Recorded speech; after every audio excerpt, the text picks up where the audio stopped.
A long time ago, a friend told our heroine that this life belonged only to her. He advised not to succumb to the influence of his mother and continue to live his life.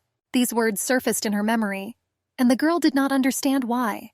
However, it was unusually cold. She curled up and trembled all over.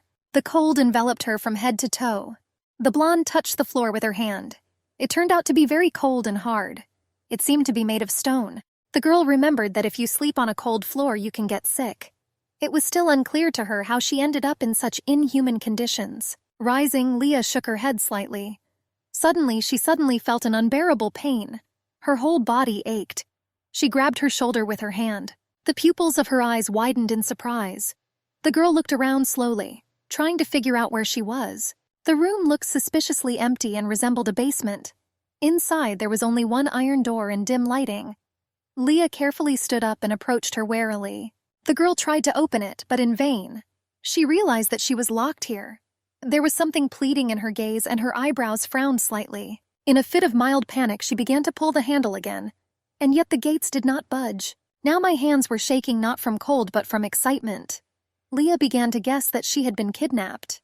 The girl tried to understand who did this and for what purpose.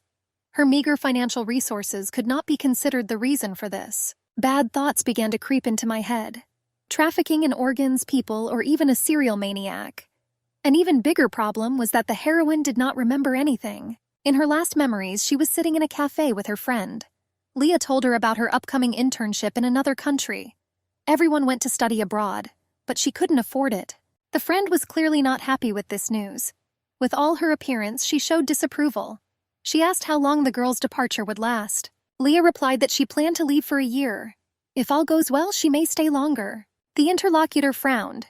She thought it must have taken the other a long time to gather the strength to tell all this.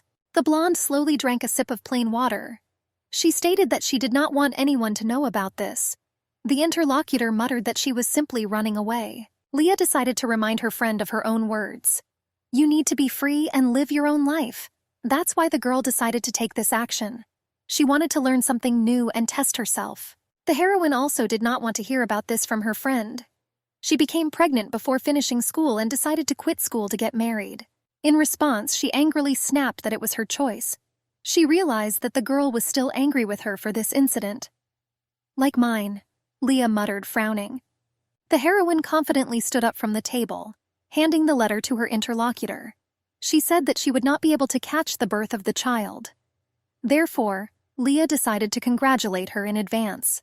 The girl warned that she no longer uses social networks. Therefore, you will be in touch only after your return. She also noted that it is not necessary to accompany her to the airport. Now Leah deeply regretted the words she had spoken earlier. She didn't even have the chance to apologize to her friend. The girl held her head in her hands, blaming herself. Suddenly, recent memories began to return to her.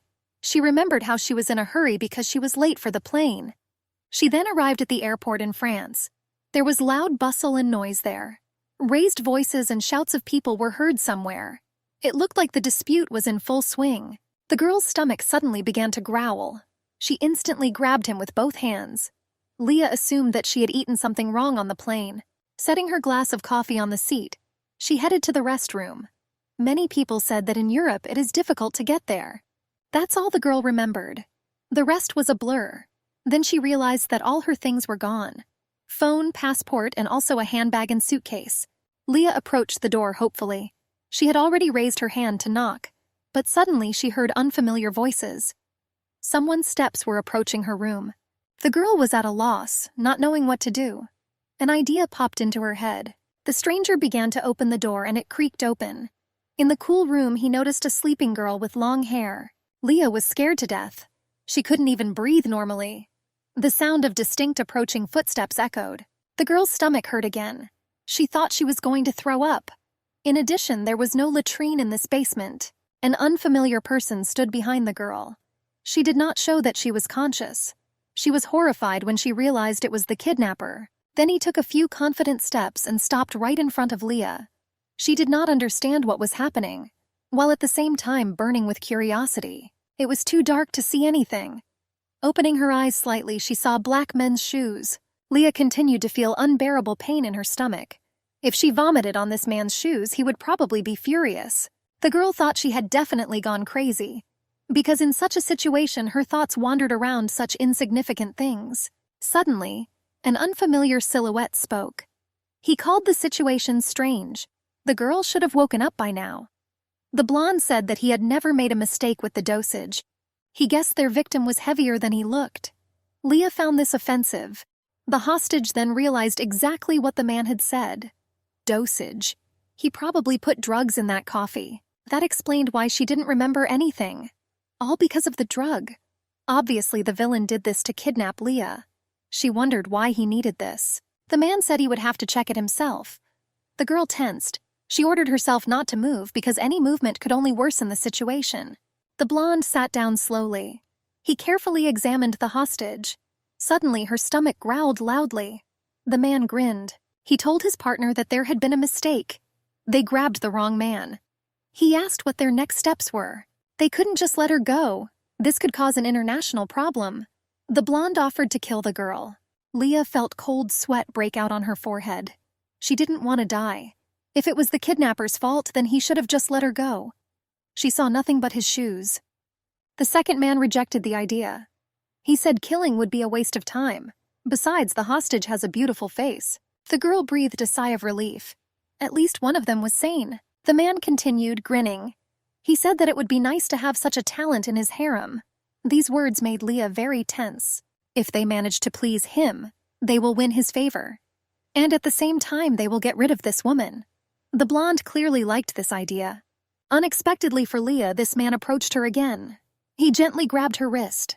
Then she felt something sharp pierce her skin. The kidnapper gave her an injection. In a whisper, he told her to sleep a little longer. When the girl wakes up, she will find herself in a completely different world. The blonde began to slowly count to 3. Leah realized something. He knew that she was conscious. The sleeping pills worked quickly. The girl instantly fell into a deep sleep, making a sound like snoring. Leah had a dream. The events took place at noon. She was calmly returning home after school. Entering the house, the girl entered her PIN code and the doors opened easily. She was going to tell her mom that she was back. However, what she saw made her mouth freeze in amazement. The heavy yellow briefcase fell to the floor with a crash. A completely naked man stood in front of her. He quickly guessed that the schoolgirl was the very daughter her mother was talking about. In a cheerful tone, the stranger told her to come closer. From that moment on, they were to live together. What he did to her turned out to be a real nightmare. Eventually, Leah woke up. Sitting up, she rubbed her eyes from her sleep. The girl was wondering why she now remembered this disgusting incident. Having completely recovered, the heroine looked around in surprise. In addition to her, there were many girls in the huge room. They were all talking animatedly about something. The girl began to wonder who all these women were. Suddenly, the words of the kidnappers appeared in her memory. Leah clutched her head in her hands, dumbfounded. She didn't want to believe what happened. It turns out they were actually talking about a real harem. The situation did not fit in the girl's head. It's the 21st century. The idea of a real harem seemed to her something archaic and inconsistent with modern realities. It was simply impossible. Nervous, the girl began to fidget restlessly in place. Suddenly, she accidentally pushed the tall brunette, whom she had not previously noticed. That evil was expressed in a language Leah did not understand. It turns out that all these women were also kidnapped. She felt that something was wrong. It all seemed real, but at the same time it wasn't. The girl tried to calm herself down. Either way, denying reality will do nothing to help her escape. This place looked different from where she had been before. The walls were made of sand bricks. Rectangular columns supported the high ceiling.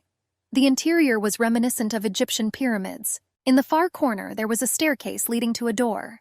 Suddenly, the shrill sound of jangling keys broke the silence. The doors opened and 3 people dressed in unusual outfits entered the room. The white-haired woman in the middle seemed scary to the heroine. She had a hard time understanding what was happening here. The girl decided that it was better to hide, so she slowly began to crawl back.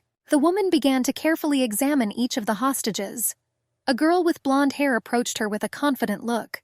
She noisily expressed her complaints and tried to find out something. The formidable mistress did not even listen to her words.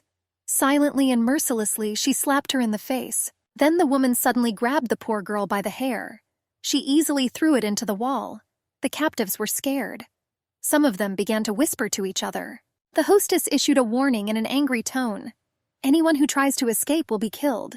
She had no intention of holding anyone back. The women said that no one had ever successfully escaped from this place. Anyone who tries is doomed to die. He will be eaten alive by beetles in the dungeons of this castle. Dead silence reigned in the room. Leah was scared as hell. Goosebumps ran all over her body from her feet to her head. The hostess told the girls to remember only one thing. To be chosen by him is a great happiness. However, the heroine did not agree with this. Appearance is the only thing Leah inherited from her mother. One evening she told her that she wanted to attend night school. The girl liked to study and wanted to go to college. Her mother was a busty beauty. She absolutely did not understand her daughter. With such a face and body, she did not need such a life. The woman believed that Leah should have simply found herself a worthy man. This was a guarantee that her daughter's life would be successful and prosperous. Morning has come. The rays of the sun softly made their way into the room. They penetrated through the arched window, illuminating the space with golden light. Leah continued to lie in bed unhappily, not wanting to get up. Her loose hair was tangled, creating a mess. A week has passed since the girl was brought to this palace. She tried to gather information about this place in every possible way. A maid entered the room. Her name was Ruru. Her hair was pulled back into a long, neat braid.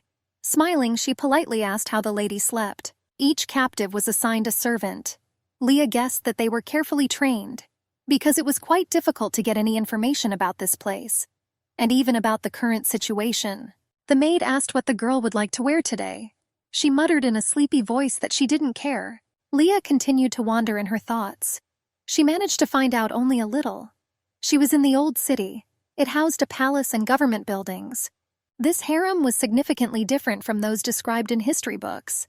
However, this was not surprising.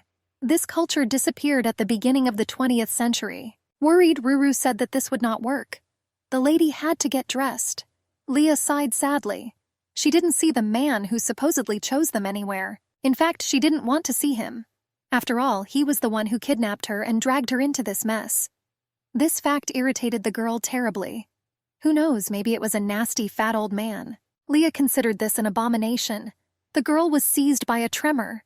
Anxious thoughts did not give her peace. She couldn't just run away. If there's anything worse than death, it's a dungeon full of bugs. The employee interrupted the flow of negative thoughts. She asked the lady to come with her. She needed to prepare a bath for the girl and give her a massage. Finally getting out of bed, Leah nodded approvingly. Apparently it was much better than bugs. The girl promised herself that she would try never to catch the eye of him. It was as if she didn't exist. Ruru deftly began to wash the mistress. There were rumors that there was a woman who died while innocent. This happened because she was never chosen. If Leah is lucky, this will be her fate. Relaxing, the girl closed her eyes. The words of her psychologist came to mind. Leah had to accept reality as it was. There was no point in wasting time on things you couldn't control. Suddenly, the door of the mistress's room swung open without knocking. Another maid entered. Her name was Lana. Ruru worriedly asked her colleague what had happened. She replied that the meeting would take place in exactly an hour. All the ladies insisted on changing again. Leah didn't like this news. Complaining, Lana said that they were always the same problems. Her mistress was already hysterical. Having conveyed the message, the maid left the room in a hurry. Leah slowly walked out of the bath. With wet feet, she stepped onto the floor and approached Rur. The girl asked what was so special about this meeting. The maid said that the mistress would appear for the first time. If Leah is lucky, they will choose her. The girl was a little confused by the word, choose. The lady thought for a moment. There are many beautiful women in the Near East. Therefore, she very much doubted that she would have a chance. Leah wondered what would happen if she was unlucky. Ruru rushed to console the girl, clasping her hands together enthusiastically. She promised to do everything possible to highlight the mistress. Leah pleadingly grabbed the maid by the shoulders. She tearfully begged her not to do this. This reaction surprised the woman. The girl began to look for excuses. She suggested saying that she wasn't feeling well and that's why she decided to stay. The maid calmly replied that the chief eunuch himself would come for the mistress. Leah sighed heavily, feeling disappointed. Mid-daylight. The sun rose high above the horizon. The city was enveloped in bright light and warming warmth. Small clouds slowly floated in the sky. The Prime Minister was in Carrion's chambers. They were discussing about a woman who until recently worked as a mercenary. The ruler was aware that she had escaped. He decided to ask his subordinate whether this meant that she had left the country. The man in the white robe said he wasn't sure. However, there was still a chance that she was still here. Carrion thoughtfully raised his hand to his chin. He was dissatisfied with the answer, because all he heard was uncertainty. The Prime Minister also had news. He was informed that new girls had been brought into the harem. The man looked at his subordinate with disgust.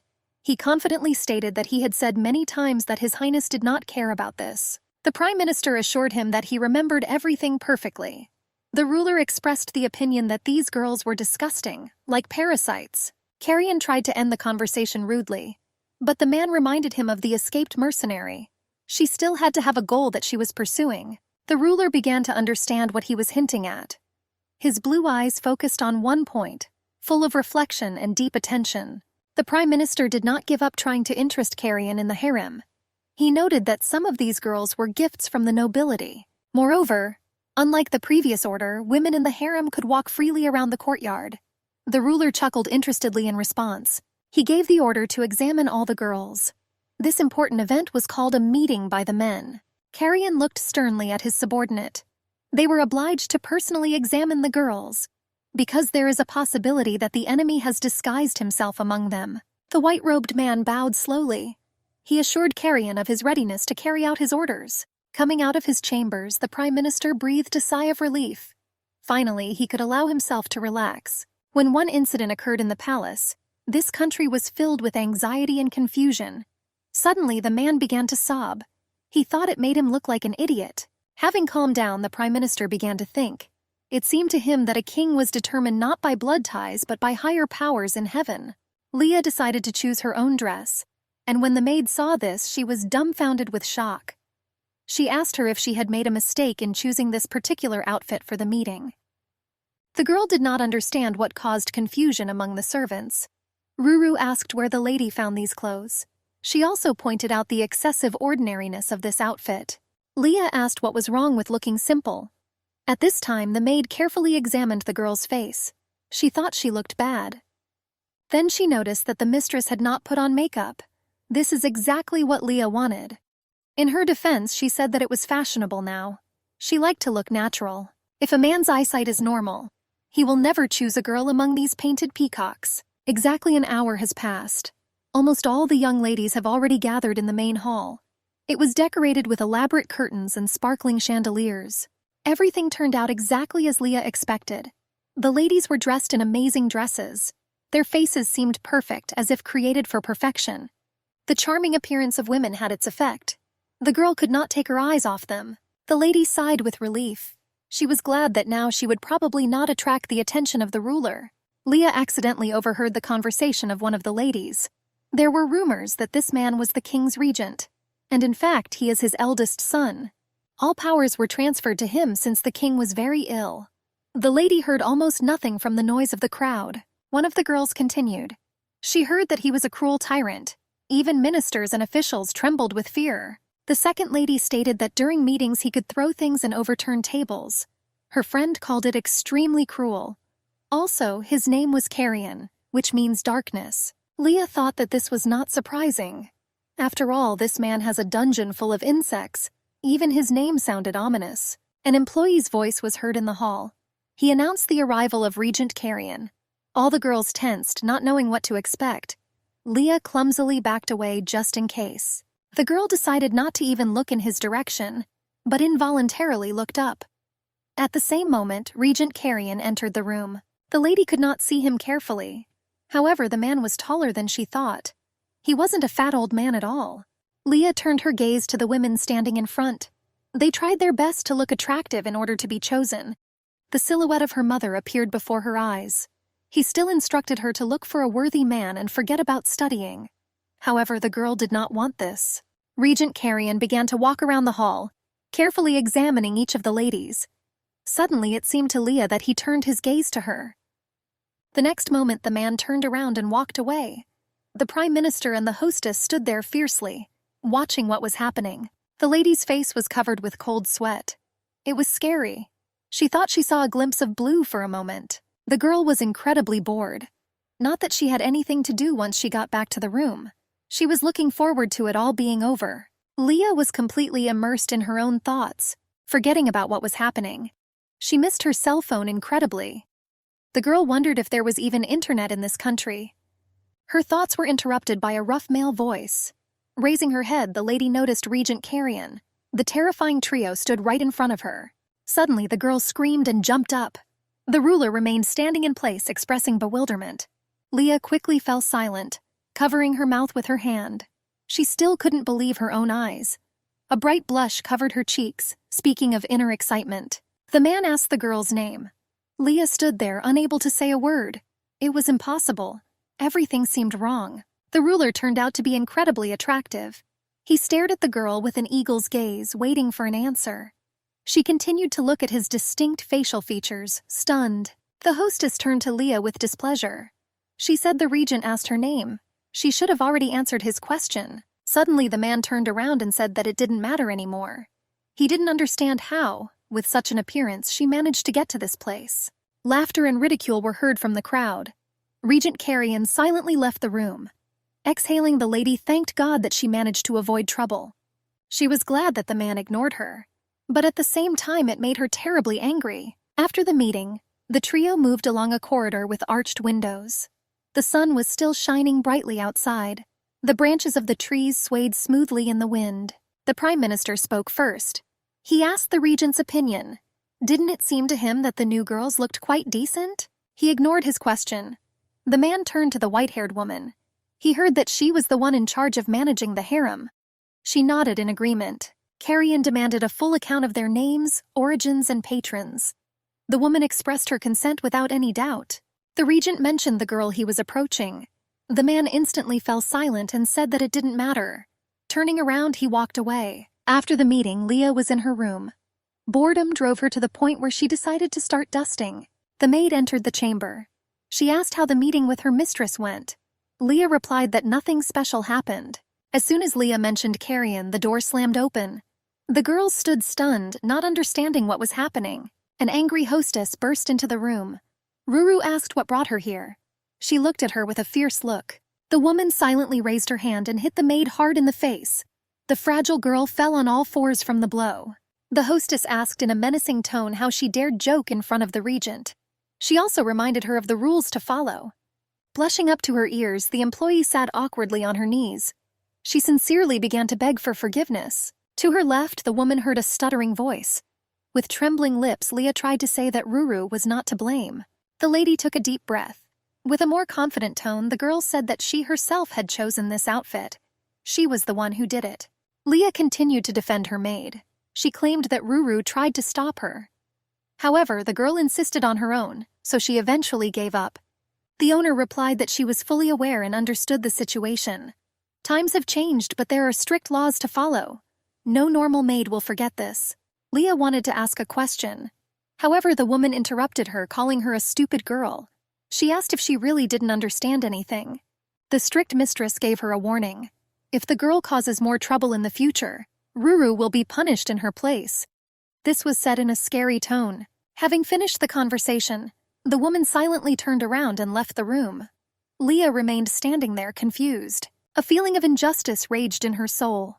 She called the owner an old hag. Having come to her senses, the girl rushed to the maid. She started apologizing and saying that it was her fault. She muffledly replied that she was fine. With horror, Leah looked at Ruru's face, swollen from the blow. The girl asked how she could say that everything was okay. The mistress's hands seemed so huge, like weapons. The mistress left the maid and ran for a wet towel. Ruru, beaten, did not have to wait long. When Leah returned, she helped her move to the soft sofa. The girl knelt down and carefully began to wipe the servant's face. She sat motionless, her hands awkwardly clasped together. She said that the lady should not apologize. Ruru noted that she had to give the girl a proper explanation. Still, she was not familiar with the local culture. The blonde asked what exactly she should have explained to her. Lowering her gaze, the maid began to explain the situation. She explained that initially the madam had to undergo training, but due to disturbing events in the palace, it was cancelled. Leah was surprised to hear about the training program. She assumed it was to learn how to survive in a harem. Wanting to get an accurate answer, The girl asked what this program was for. The maid continued in a confident tone. "This," she said, "is a kind of set of rules that all women here are obliged to follow. Included are history lessons, royal etiquette training, and so on. They were also taught several ways to please the king." The lady found the last point frightening and disgusting. Ruru wanted to continue, but Leah stopped her. She asked not to go into details. The girl came to the conclusion that things couldn't get any worse. She felt like she was going to throw up.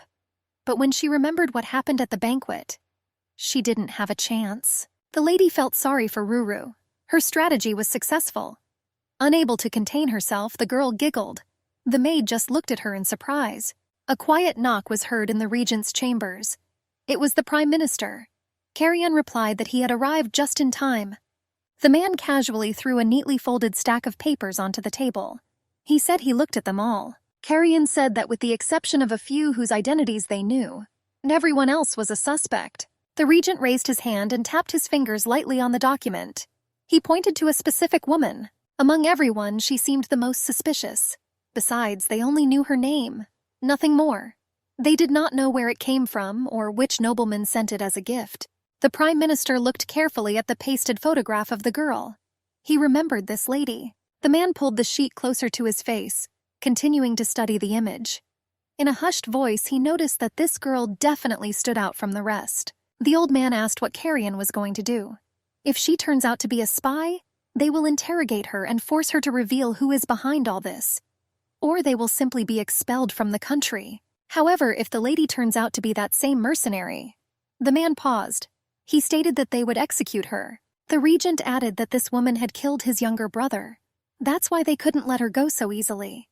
He then asked the Prime Minister if he agreed with him. He looked at him and nodded confidently.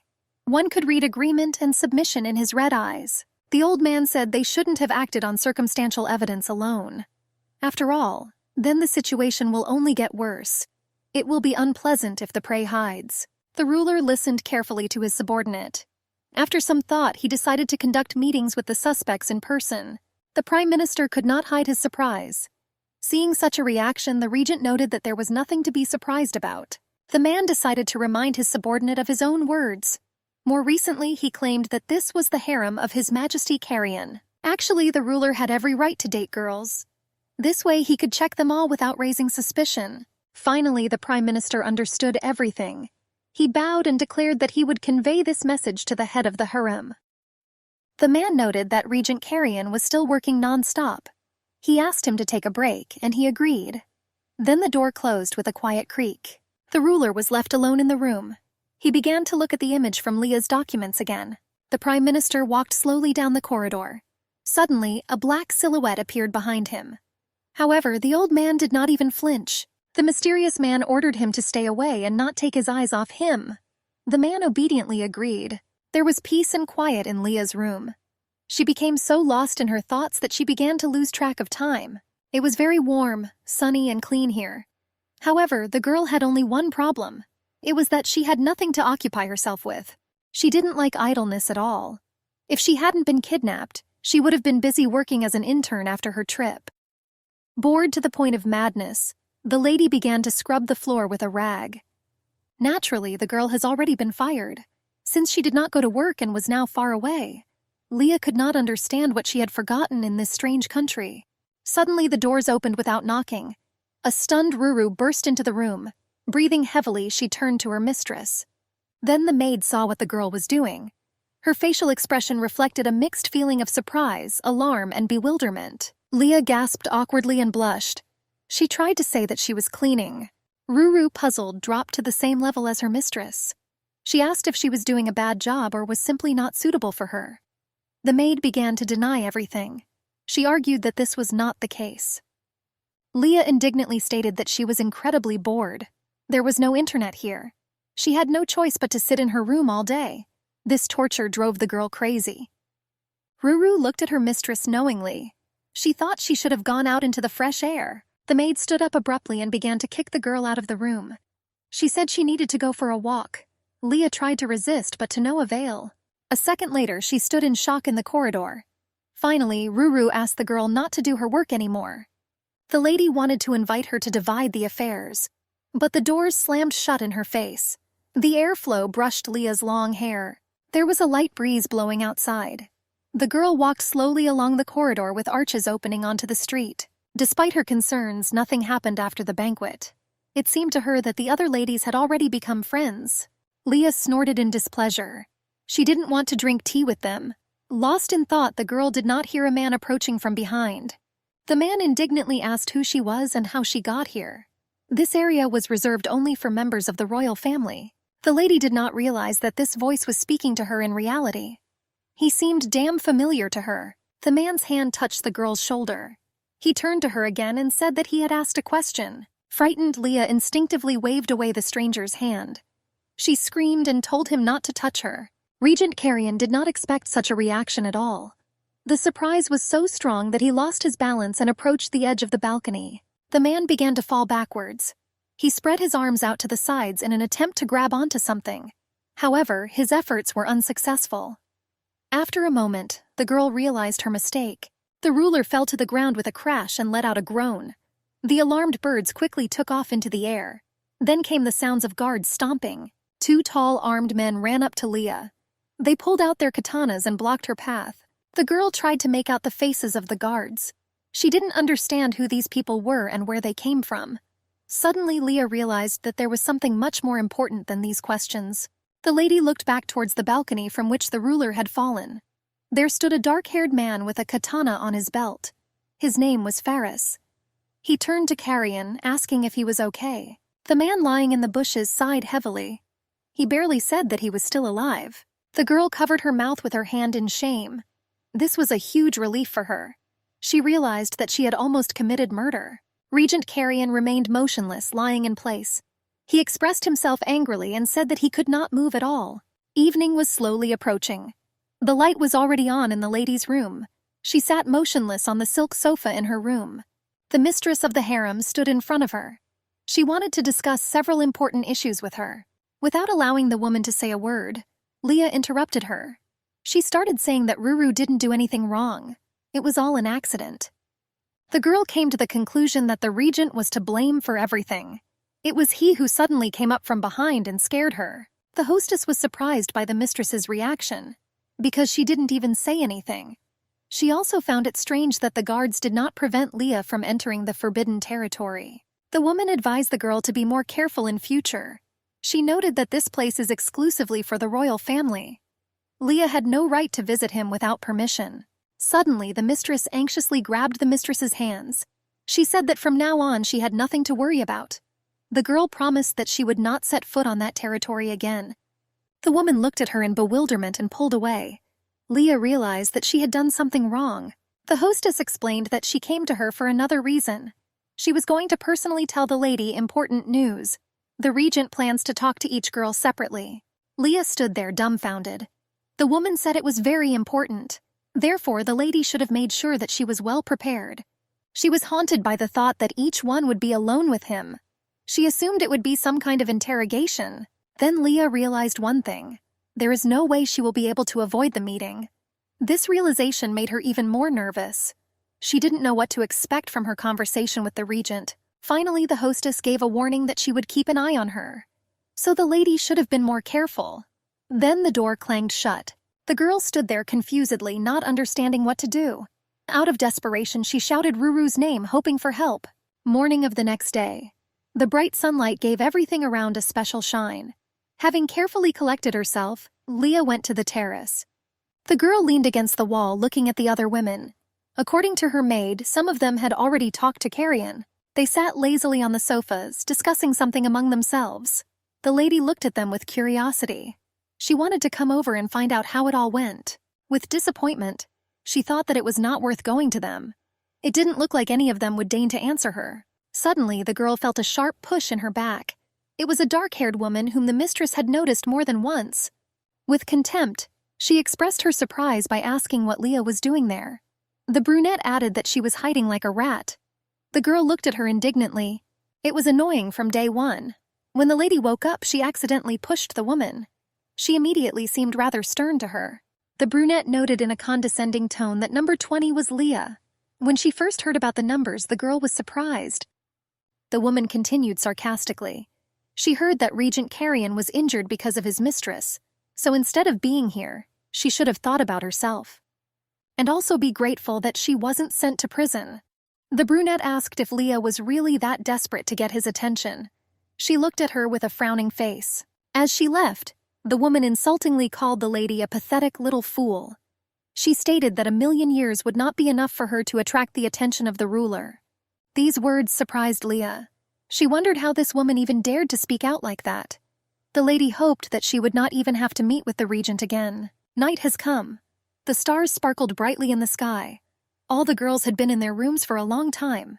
The maids could also be with them if they wished. Leah turned to Ruru with concern. She looked at her mistress and politely asked what she wanted.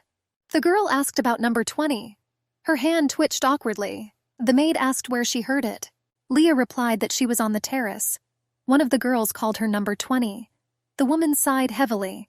She hoped that the mistress would not find out about this. Ruru began to explain everything. By number 20, that girl meant the room number. This number is in order of how close she is to Regent Carrion. The size and interior of the room also changes depending on the orders. Leah asked what about her room, number 20. The maid hesitated to answer. She sadly said that this was the last room, the most homely of all. The woman tried to calm the lady down and asked her not to be upset. She said it didn't really matter now. Ruru wanted to continue, but Leah interrupted her. She asked to forget about everything and stop this conversation. The girl abruptly covered her head in the blanket. She said she was going to bed. The maid was about to leave the room. The lady with a dissatisfied tone asked her to turn off the light. Ruru quickly complied with the request and left. There was a loud click of the door closing. The room became dark. With her face buried in the pillow, the girl smiled sarcastically. The maid said that this room was the most nondescript. To Leah, however, it looked like a hotel. Suddenly the blonde giggled. She sighed happily with pleasure. The girl still couldn't believe that she was the last. This meant that the regent was not at all interested in her. She had never felt so happy before, being in last place. The regent and the doctor were present in the room. The man turned to the patient. He said there were no serious injuries to his bones or body. The muscles were just very tense. Therefore, a little rest should be enough to recover. Carrion listened to the doctor and said that he could go. Having bowed, the man left. A mysterious guy in a black robe entered the room. The patient seemed to be waiting for him. He stated that the woman tried to kill him. The brunette replied that everything looked like an accident. Resting his elbows on the bed, the regent let out a heavy sigh. Through the pain, he rose and sat down. Behind his disheveled hair, only his lips were visible. The man said that he had to deal with this himself. He looked at the guy with expectant eyes. The ruler ordered him to immediately make an appointment with the girl for tomorrow. The next day came. The girl sat mysteriously at the table. She enjoyed the cool morning and delicious breakfast. I also admired the unusual landscape while drinking coffee. It's hard to even imagine what could be better. Leah thought about it. On the other hand, the fact of abduction was still present. However, the girl's train of thoughts was interrupted by a loud knock on the door. The lady did not even have time to chew her food. A maid entered the room and began to fuss. She brought the board and placed it against the wall. Opposite her, the woman placed a wooden table. Lady Leah silently watched what was happening. Ruru said it was time for a history lesson. The girl frowned sadly. She did not understand the meaning of what was happening and wondered why all this was necessary. The maid noted that they had little time, so she told the lady to sit down quickly. After preparations were completed, the lesson began. The woman began a long story about the country in which they were now. She stressed that it is one of the few that are run by the monarchy. Although the country is small, most of the valuable resources belong to the royal family. In addition, this is a closed state in which society strictly adheres to national traditions. Mid-century saw invasions by Islamic groups. Some traditions remained from them and continued to exist in this country. For example, the same harem. The king was in a deplorable state. The first son, Carrion, was illegitimate. He participated in the role of deputy. The man trusted him, so his word was law. The maid emphasized that any attempts to insult or harm the king and his family will not go unpunished. Leah didn't like this news. She angrily expressed her dissatisfaction in her thoughts. Ruru asked if the lady was listening to her. She raised her hand and stated that she had one question. She asked why there was such a big age difference between the eldest son Carrion and the youngest. The narrator sighed heavily and continued. Not long ago, the eldest prince died due to an accident. Therefore, the second son took his place. The children of the second and third queens were quite old. However, they have less chance of winning the throne. Leah sank. The king had 3 queens. The girl wondered how many children he had. Frowning, she came to the conclusion that the old man was a vile pervert. The lady turned to Ruhr. She noted that she never answered her questions. Leah asked why the maid decided to teach her all this now. Ruru explained that the mistress was worried that Leah was disrespecting traditions. She instructed the woman to prepare the lady for a meeting with the regent. Leah sighed casually. She said it would take forever until it was her turn. The maid smiled. She said that she needed to be ready and go immediately. The deepest surprise was visible in Leah's eyes. She couldn't believe what was said. For a short moment, the girls looked at each other in silence. Ruru turned to the lady warily. She asked if she was planning anything wild. Lady Leah hastened to reassure the maid, assuring her that there was nothing to worry about.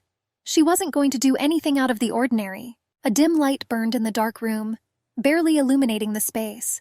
Purple stains stood out clearly on the cold concrete floor, creating an ominous atmosphere. They belonged to a beaten man. Bleeding, he was tightly tied to a chair. The tall blonde noted with displeasure that the prisoner had trained well. His long hair was disheveled. There was another man in an expensive suit standing in the corner of the room.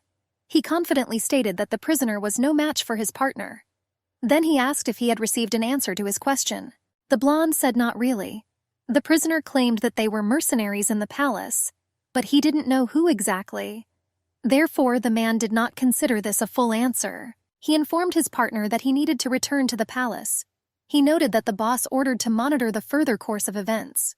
The man also suggested that the nobles would be furious when they learned of the return of his friend. To these words, the blonde said that he screwed up last time. However, now he will not make any more mistakes. The time has come for a personal meeting between Lady Leah and Carrion. The lady was dressed in a rather strange attire. It covered her from head to toe. A short employee met the girl and told her to follow him. Slowly along the corridor, the couple moved towards the ruler's chambers. The man said that the regent was already waiting for her inside. After all, there were huge wooden doors in front of them. The servant said that the lady needed to enter this room. Leah thought she had been treated unfairly. She was sent too suddenly, and she did not understand the reason for this. A rustling sound came from the chambers. The girl tensed. Ruru said it was just a meeting. Nothing bad should happen. Leah let out a muffled breath. She thought she had indigestion. Gathering her strength, the lady entered the room. Translucent yellow curtains hung in front of her. They stretched from the ceiling to the floor. A black silhouette appeared behind the curtains. Leah guessed that it was the regent. Suddenly, he asked if she was a Muslim. Hesitatingly, the girl replied that no. The man asked what she was wearing at the time. The lady nervously clenched her hands into fists. Her face expressed concern. The lady replied that she was wearing a hanbok.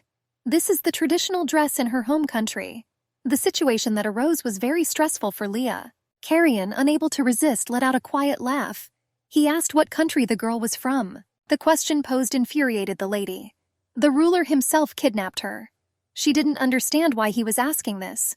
She also really wanted her mobile phone back. Leah asked if the man didn't know where she was from. In response, he ordered her to come closer. The regent asked what the girl was counting on.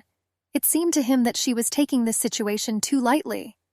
Leah began to deny and claim that everything was completely wrong. Suddenly, the man pulled the curtain aside. The lady blushed in surprise. In front of the girl, showing a proud posture, sat Regent Carrion. He was dressed in wide blue trousers and an open robe. His chest was wrapped in bandages. Leah confusedly asked why the man was dressed like that. He waved his hand and replied that it was because of her. The lady did not understand why he said that. She never asked him to undress in front of her. Carrion leaned smugly on the back of the sofa. He said that thanks to the lady, he almost died in the corridor. Fortunately, his bones remained intact. However, he could not dress normally due to the aching pain that covered his entire body. Leah stammered that it was an accident. She claimed that the man then appeared out of nowhere and really scared her. The regent ignored these words. He looked into the mistress's eyes without taking his eyes off. Suddenly, the man ordered the girl to take off her own robe. She frowned, not understanding what he was talking about. Carrion slowly rose to his feet and walked towards the frightened mistress. He repeated his words threateningly. demanding that these rags be removed immediately. Leah realized that her feelings of indigestion were justified. She felt very bad. The silhouette of the approaching man began to blur. Suddenly, the girl collapsed to the floor with a crash, losing consciousness. Post-traumatic stress disorder, abbreviated as PTSD. This is exactly the diagnosis the doctor gave Leah. He prescribed her to take medication and also to distance all negativity from herself. There were two men in the room. Sitting in the opposite corner from the sleeping mistress, they were talking intently about something. Ferris turned to Carrion.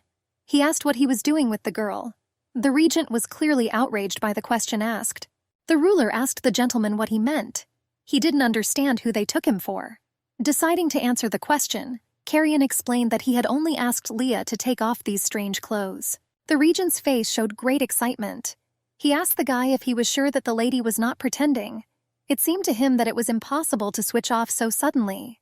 The man calmly stated no. The girl's pulse was too slow and the ends of her arms and legs were cold. Even an actor could not perform such a production. The regent put his hand to his head in annoyance, feeling a pulsation in his temple.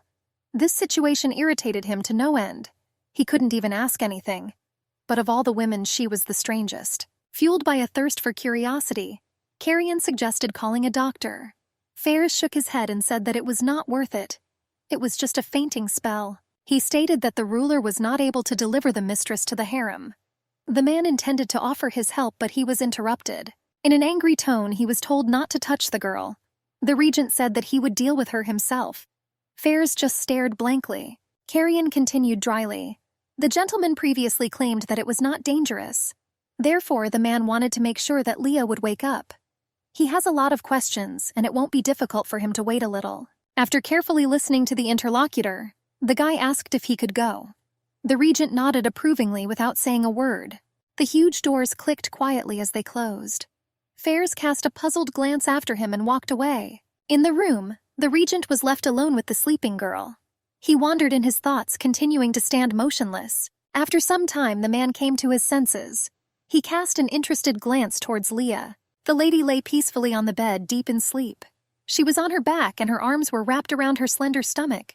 Carrion realized that he had previously been unable to see the girl because of these strange clothes. He slowly looked over every millimeter and curve of her body. The man thought it was funny. He looked at the face of a woman who might have been a mercenary. His gaze settled on her plump lips. Thick black eyebrows frowned in alarm, and Carrion's breathing stopped for a moment. Carefully leaning on the soft bed, he sat down on it. Slouching slightly, the man was lost in his own thoughts. He wondered how long he would have to wait. Just recently, the gentleman assured him that the girl was about to wake up. Carrion made a promise to himself. He will certainly find out where she comes from and who is behind all this. And he will also find out the true reason why Leah tried to kill him. The regent collapsed onto the bed with his entire body. The constant aching pain did not give him peace, so he decided to lie down for a minute. Closing his sleepy eyes, the man continued to mutter something under his breath. He promised to rest just a little and then fell asleep. Under the blanket of night, the city was shrouded in darkness. Leah had a dream. It again contained her mother's hated boyfriend. This was not the first time she had seen this nightmare. The girl was reliving a moment that she wanted to forget with all her heart forever. Returning from school, she saw a half-naked man at home.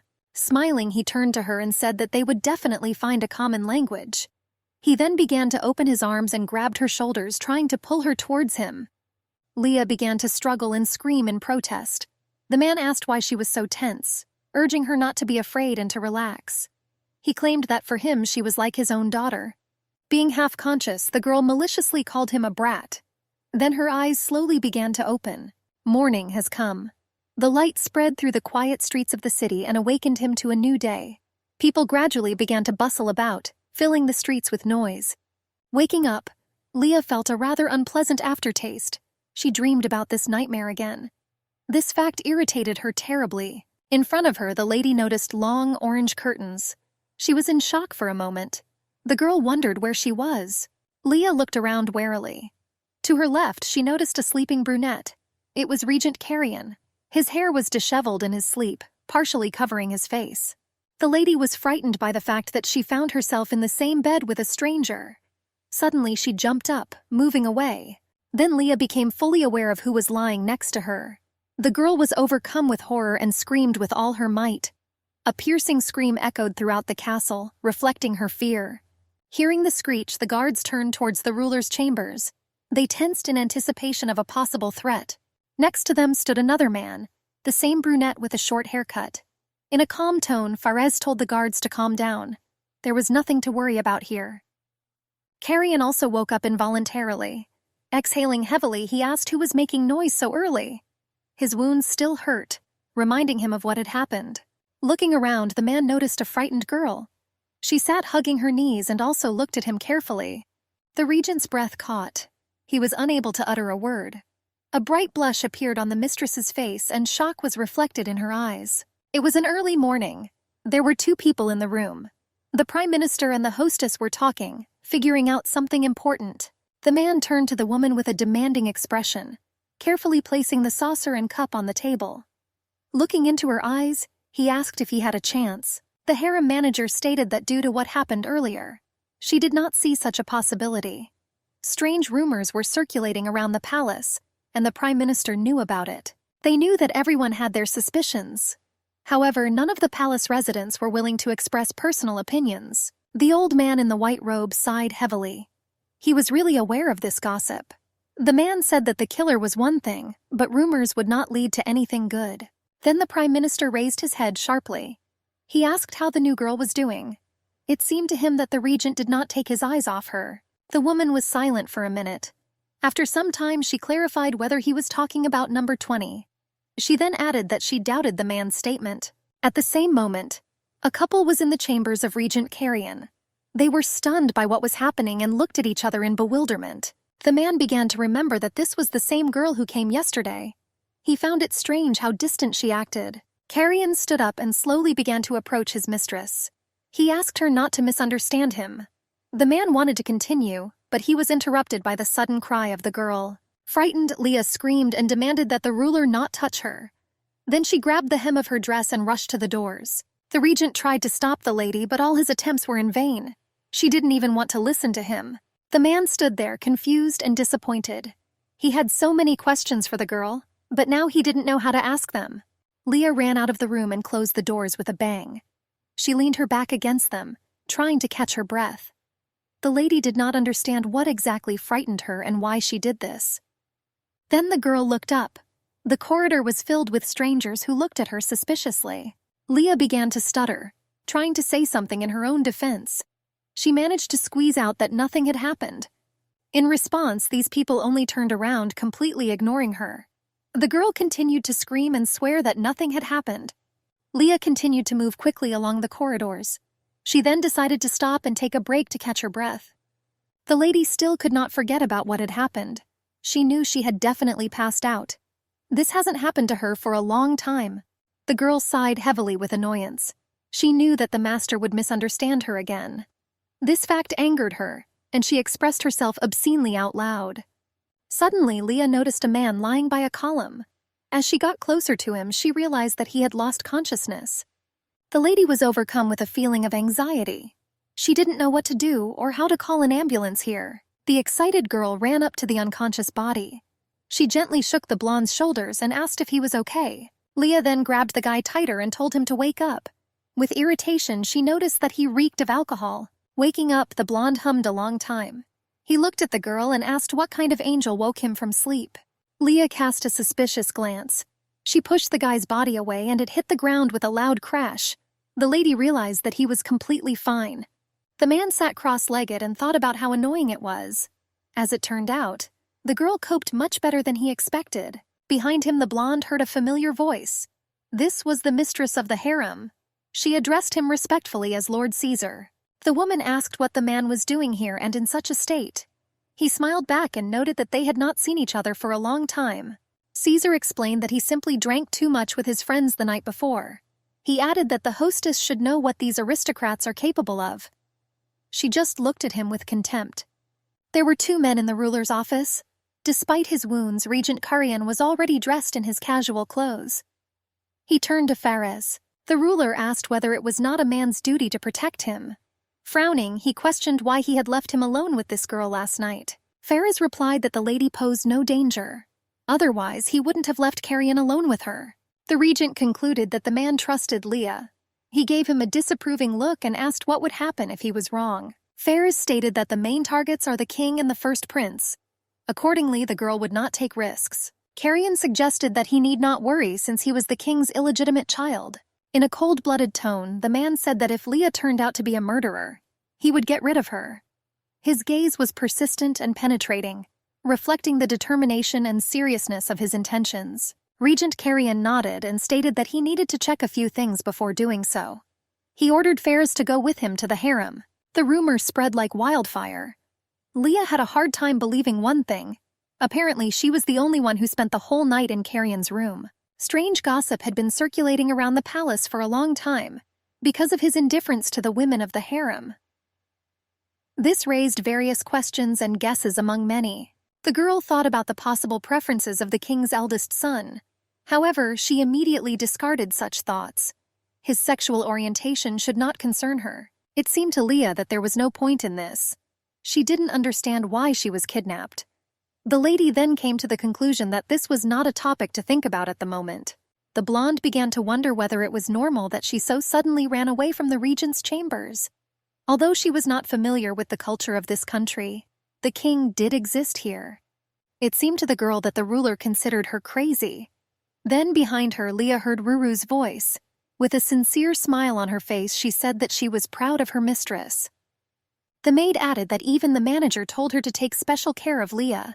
However, these words only angered her. The girl rebelled and started screaming that nothing happened between them that night. Ruru shuddered in surprise, and the hair on her arms stood on end. In a calm tone, the maid asked why the lady was so angry. Leah tried to find the right words. However, her thoughts were interrupted by a sudden knock on the door. A man's voice came from the corridor. He confidently announced the arrival of Regent Carrion. Ruru turned around and froze in surprise. The girl was overcome with the same amazement. She couldn't believe that the man had come here on his own. The maid turned back to Leah. She wanted to report that the regent had arrived, but the lady was no longer there. Her sudden disappearance left the woman bewildered. The ruler entered the room, accompanied by Faraz.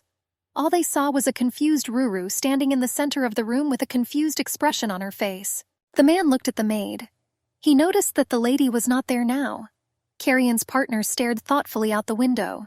The woman bowed guiltily, apologizing. She stated that the girl was definitely here a few minutes ago. The regent asked if this room belonged to Leah, and whether the lady had just been here. Ruru answered in the affirmative. Carrion couldn't figure out where she was going. He looked thoughtfully into space, thinking about possible options for retreat. At this time, the missing girl was standing behind a column that separated the arched windows. Her delicate feet were bare, and her long dress fluttered carelessly in the wind. Leah couldn't understand what Carrion was doing. She didn't think he would ever come to her.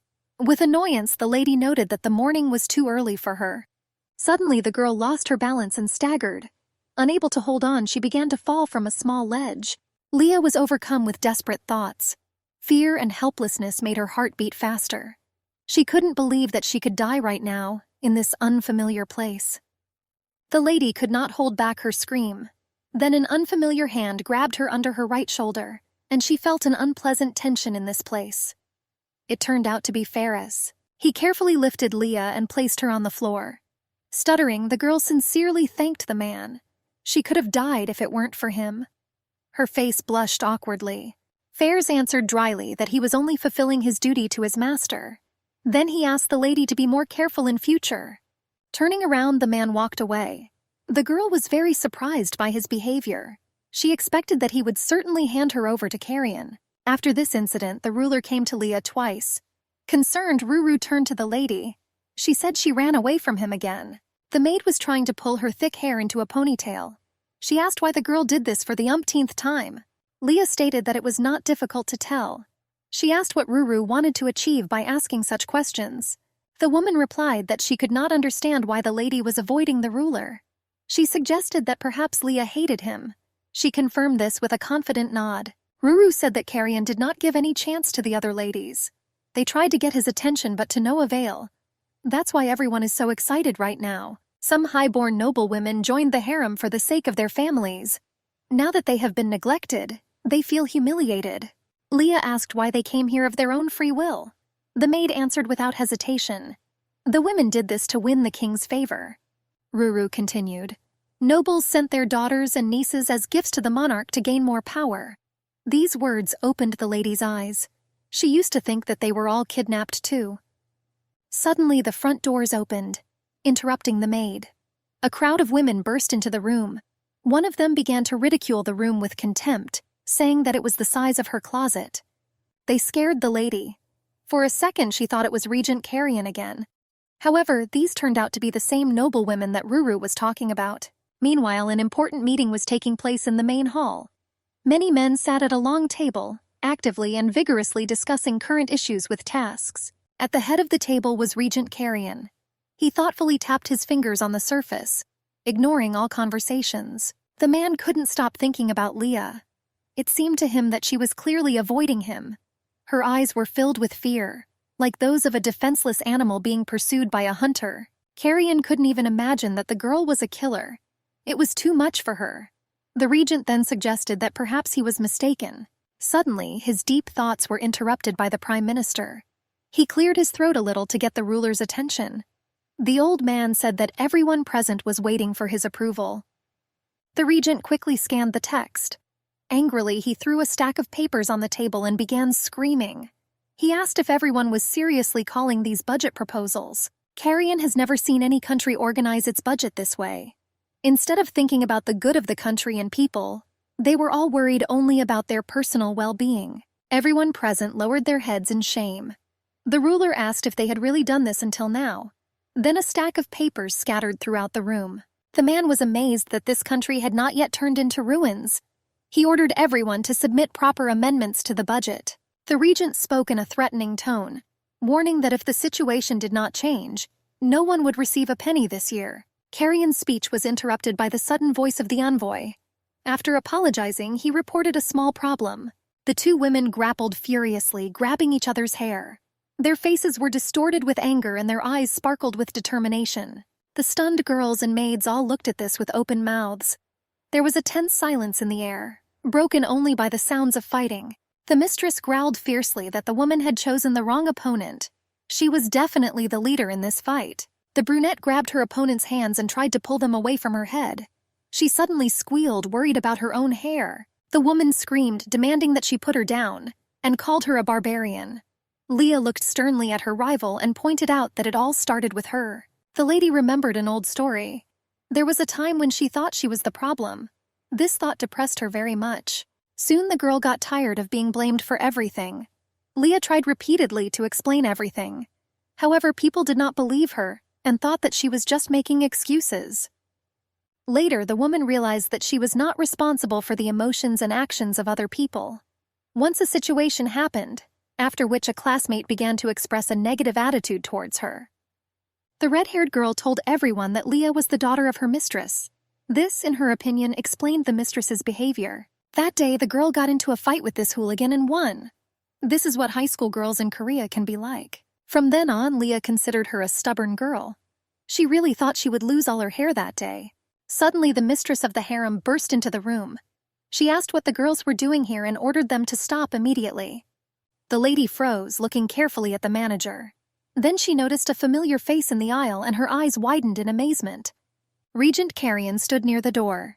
She was haunted by the question of why he had chosen this particular moment to be here. The girl instantly let go of the brunette's long hair. She fell and began to scream loudly. The woman said that Leah attacked her first and therefore deserves punishment. Not paying attention to the lady's words, the mistress slowly turned to the mistress.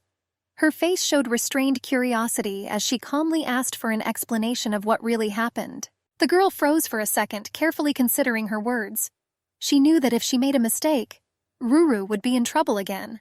Taking a deep breath, Leah stated that the brunette struck first. Accordingly, she simply responded with a mutual attack. The woman asked what this could mean. Suddenly, the dialogue was interrupted by the regent. He informed the hostess that he wished to speak with the lady alone. The girl was shocked by this statement. She couldn't accept the fact that she would have to talk to Carrion again. The harem manager bowed respectfully. She then quickly ordered everyone present to go to their rooms. Two women, firmly supporting the hated brunette by the hands, headed towards the exit.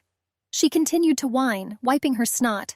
Leah looked at the retreating crowd with pleading eyes, urging them to stay. The corners of her lips looked down. Then the door closed with a soft click. The girl turned to face the ruler. Fairs was still standing next to him. This surprised her, but she quickly remembered that the man was the regent's guard. Carrion silently continued to peer at his mistress.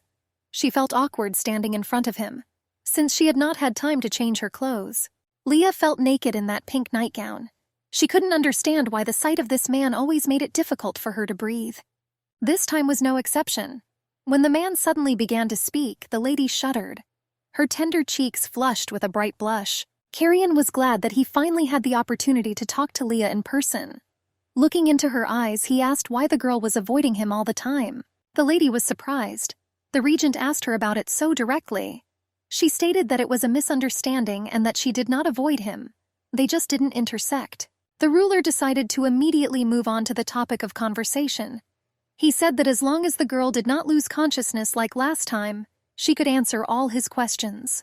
Carrion asked where the blonde was from and who sent her here. Without hiding her emotions, Leah frowned angrily. She stated that she did not understand the essence of the question, since the regent himself kidnapped her. The men's faces showed deep surprise. The ruler asked why he should kidnap the lady. She replied that it was she who should ask such questions. The regent sincerely did not understand what the girl was talking about. He began to wonder what she was up to this time. The man then replied that he did not believe her. Carrion reported that they were in a closed country. However, such serious crimes are unacceptable here. Leah replied that he should have asked the head of the harem about this. She also added that, in her opinion, this country is at least 100 years behind in development. The girl doubted that there were any proper laws here at all. She considered it completely uncivilized. Besides, she also didn't like the clothes that were here. Carrion said that he completely agreed with the lady. However, it was disrespectful to look down on the culture of a foreign country. He did not give her permission to insult his state. Leah couldn't stand it and started screaming. She stated that if she had not been kidnapped, she would have had nothing to do with this country. Besides, if the regent was so suspicious of her, he should have simply let her go. The lady would be happy to leave here. The couple looked at each other silently for several seconds. Breaking the pause, Carrion said that he could not allow this. After these words, the conversation was over and the man left the room. The ruler walked slowly along the corridor, thinking. For a moment, he felt the urge to apologize to Leah. His belief that she was a criminal may have been proven wrong. The regent addressed Ferris, who was walking behind him. He ordered the head of the harem to be called to his office. Ferris asked if Carrion believed in the mistress's words. The man turned slightly and firmly answered that no. Kidnapping was abolished during his grandfather's lifetime. The guard asked why the ruler called the hostess. He suggested that the regent was up to something. Carrion nodded in approval. Smiling mysteriously, he said that the woman would not like this news. Leah remembered the words of the regent. He argued that under no circumstances could he allow her to be released. However, the girl knew from the very beginning that the ruler would not believe her. It seemed that he took her for a maid. This fact caused her deep dissatisfaction. The mistress noticed how the maid behind her began to carefully fold some things. At this time, the mistress of the harem entered the room and asked Ruru to hurry. She bowed obediently. Leah asked what they were doing. To be clear, the woman ordered to simply pack the clothes, nothing more. The maid bowed again. The girl realized that she was simply being ignored. Raising her voice significantly, she asked again what the women were doing. The manager replied that she had been ordered to move the lady to another room. Leah's face showed shock. She raised her eyebrows indignantly and asked why they did this without her consent. The woman looked at the girl contemptuously. She didn't like her from the very beginning, so there was no point in counting on consent. The hostess also could not understand how Leah dared to lie to Regent Carrion about the abduction. She then said savagely that the lady should not have asked such questions. The woman asked if she really didn't understand her situation. The regent has the right to do whatever he wants, since his word is law. Leah felt terribly embarrassed. Plucking up courage, she asked where she was being transferred. It seemed to the girl that the manager was taking revenge on her for what happened the last time. She wondered if the new room would be worse, although she wasn't entirely against it. Then the woman said that the lady would move to room number 0. Leah furrowed her eyebrows in disbelief, shocked by what she heard. She asked the hostess to repeat it because she didn't hear her. The manager repeated more clearly which apartment the lady was moving into. She added that, judging by the number, this was the room closest to the regent. The girl's face turned pale. Her heart beat faster. Her limbs were seized with coldness and an unpleasant tingling sensation. Then a cry spread through the palace that Leah did not want to move to a new room. The lady was overcome with inconsolable grief. She grabbed the edge of the sofa and screamed that she liked it here too. The alarmed maid tried diligently to calm her down and bring her to her senses. After some time, Ruru abandoned this idea. She said tantrums are useless. Even if Leah didn't want it, she couldn't refuse. The manager couldn't listen to this whining anymore. Grabbing the girl by the jacket, she rudely declared that she was nothing but trouble. It gradually began to get dark. Twilight gently wrapped itself around everything, like dark velvet absorbing the last rays of the sun. A man stood still in the corridor. He was talking quietly with a stranger who had disappeared behind a marble column. An unexpected situation has arisen. The man warned that changes in plans are possible. Then he asked his interlocutor about the woman. The stranger said that, strangely enough, no one knew anything. He asked his companion about their next steps. He replied that they did not yet have the full picture. Therefore, they should have waited a little and then carried out the plan. The interlocutor said that he understood everything. The ruler was in a room where warm light burned in some corners. He sat in black glasses at the table, immersed in the analysis of some documents. His long hair was tied into a ponytail.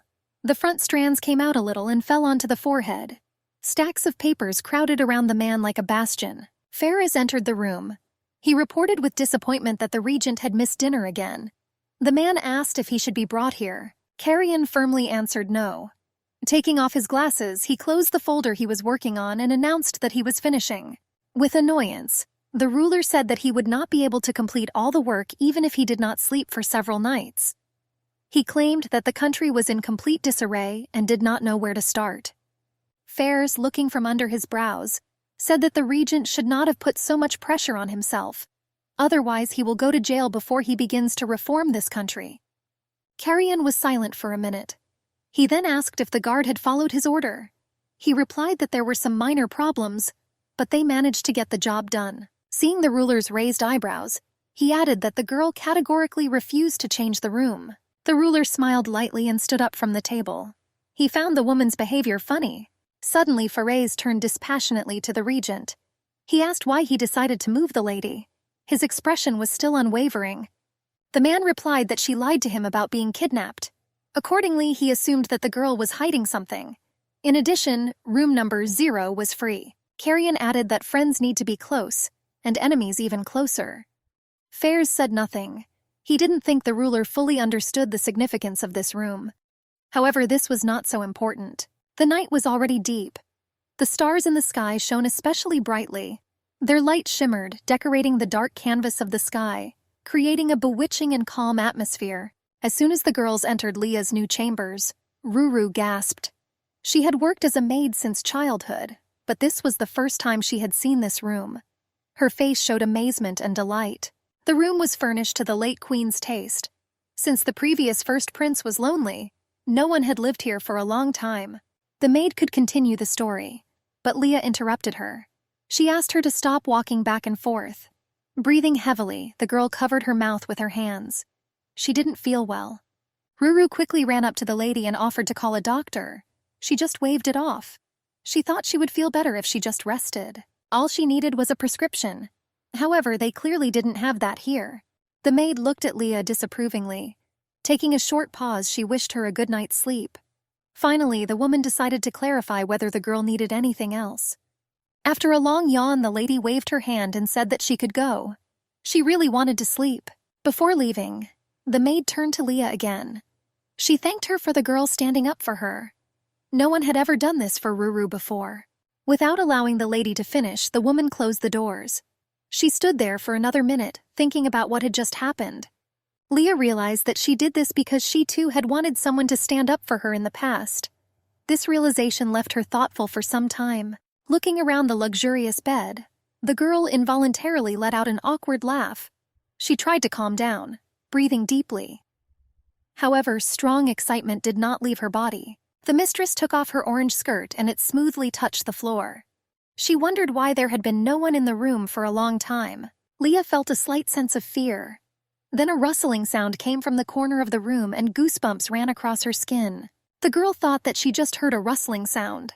Suddenly there were quick footsteps behind her again. Her face turned pale with fear and her body froze, unable to move. Leah definitely heard something. Then the dark silhouette flashed by again, moving with a fast and sharp sound. The frightened lady asked who it was. She assumed that the stranger was Ruru, but he only remained silent.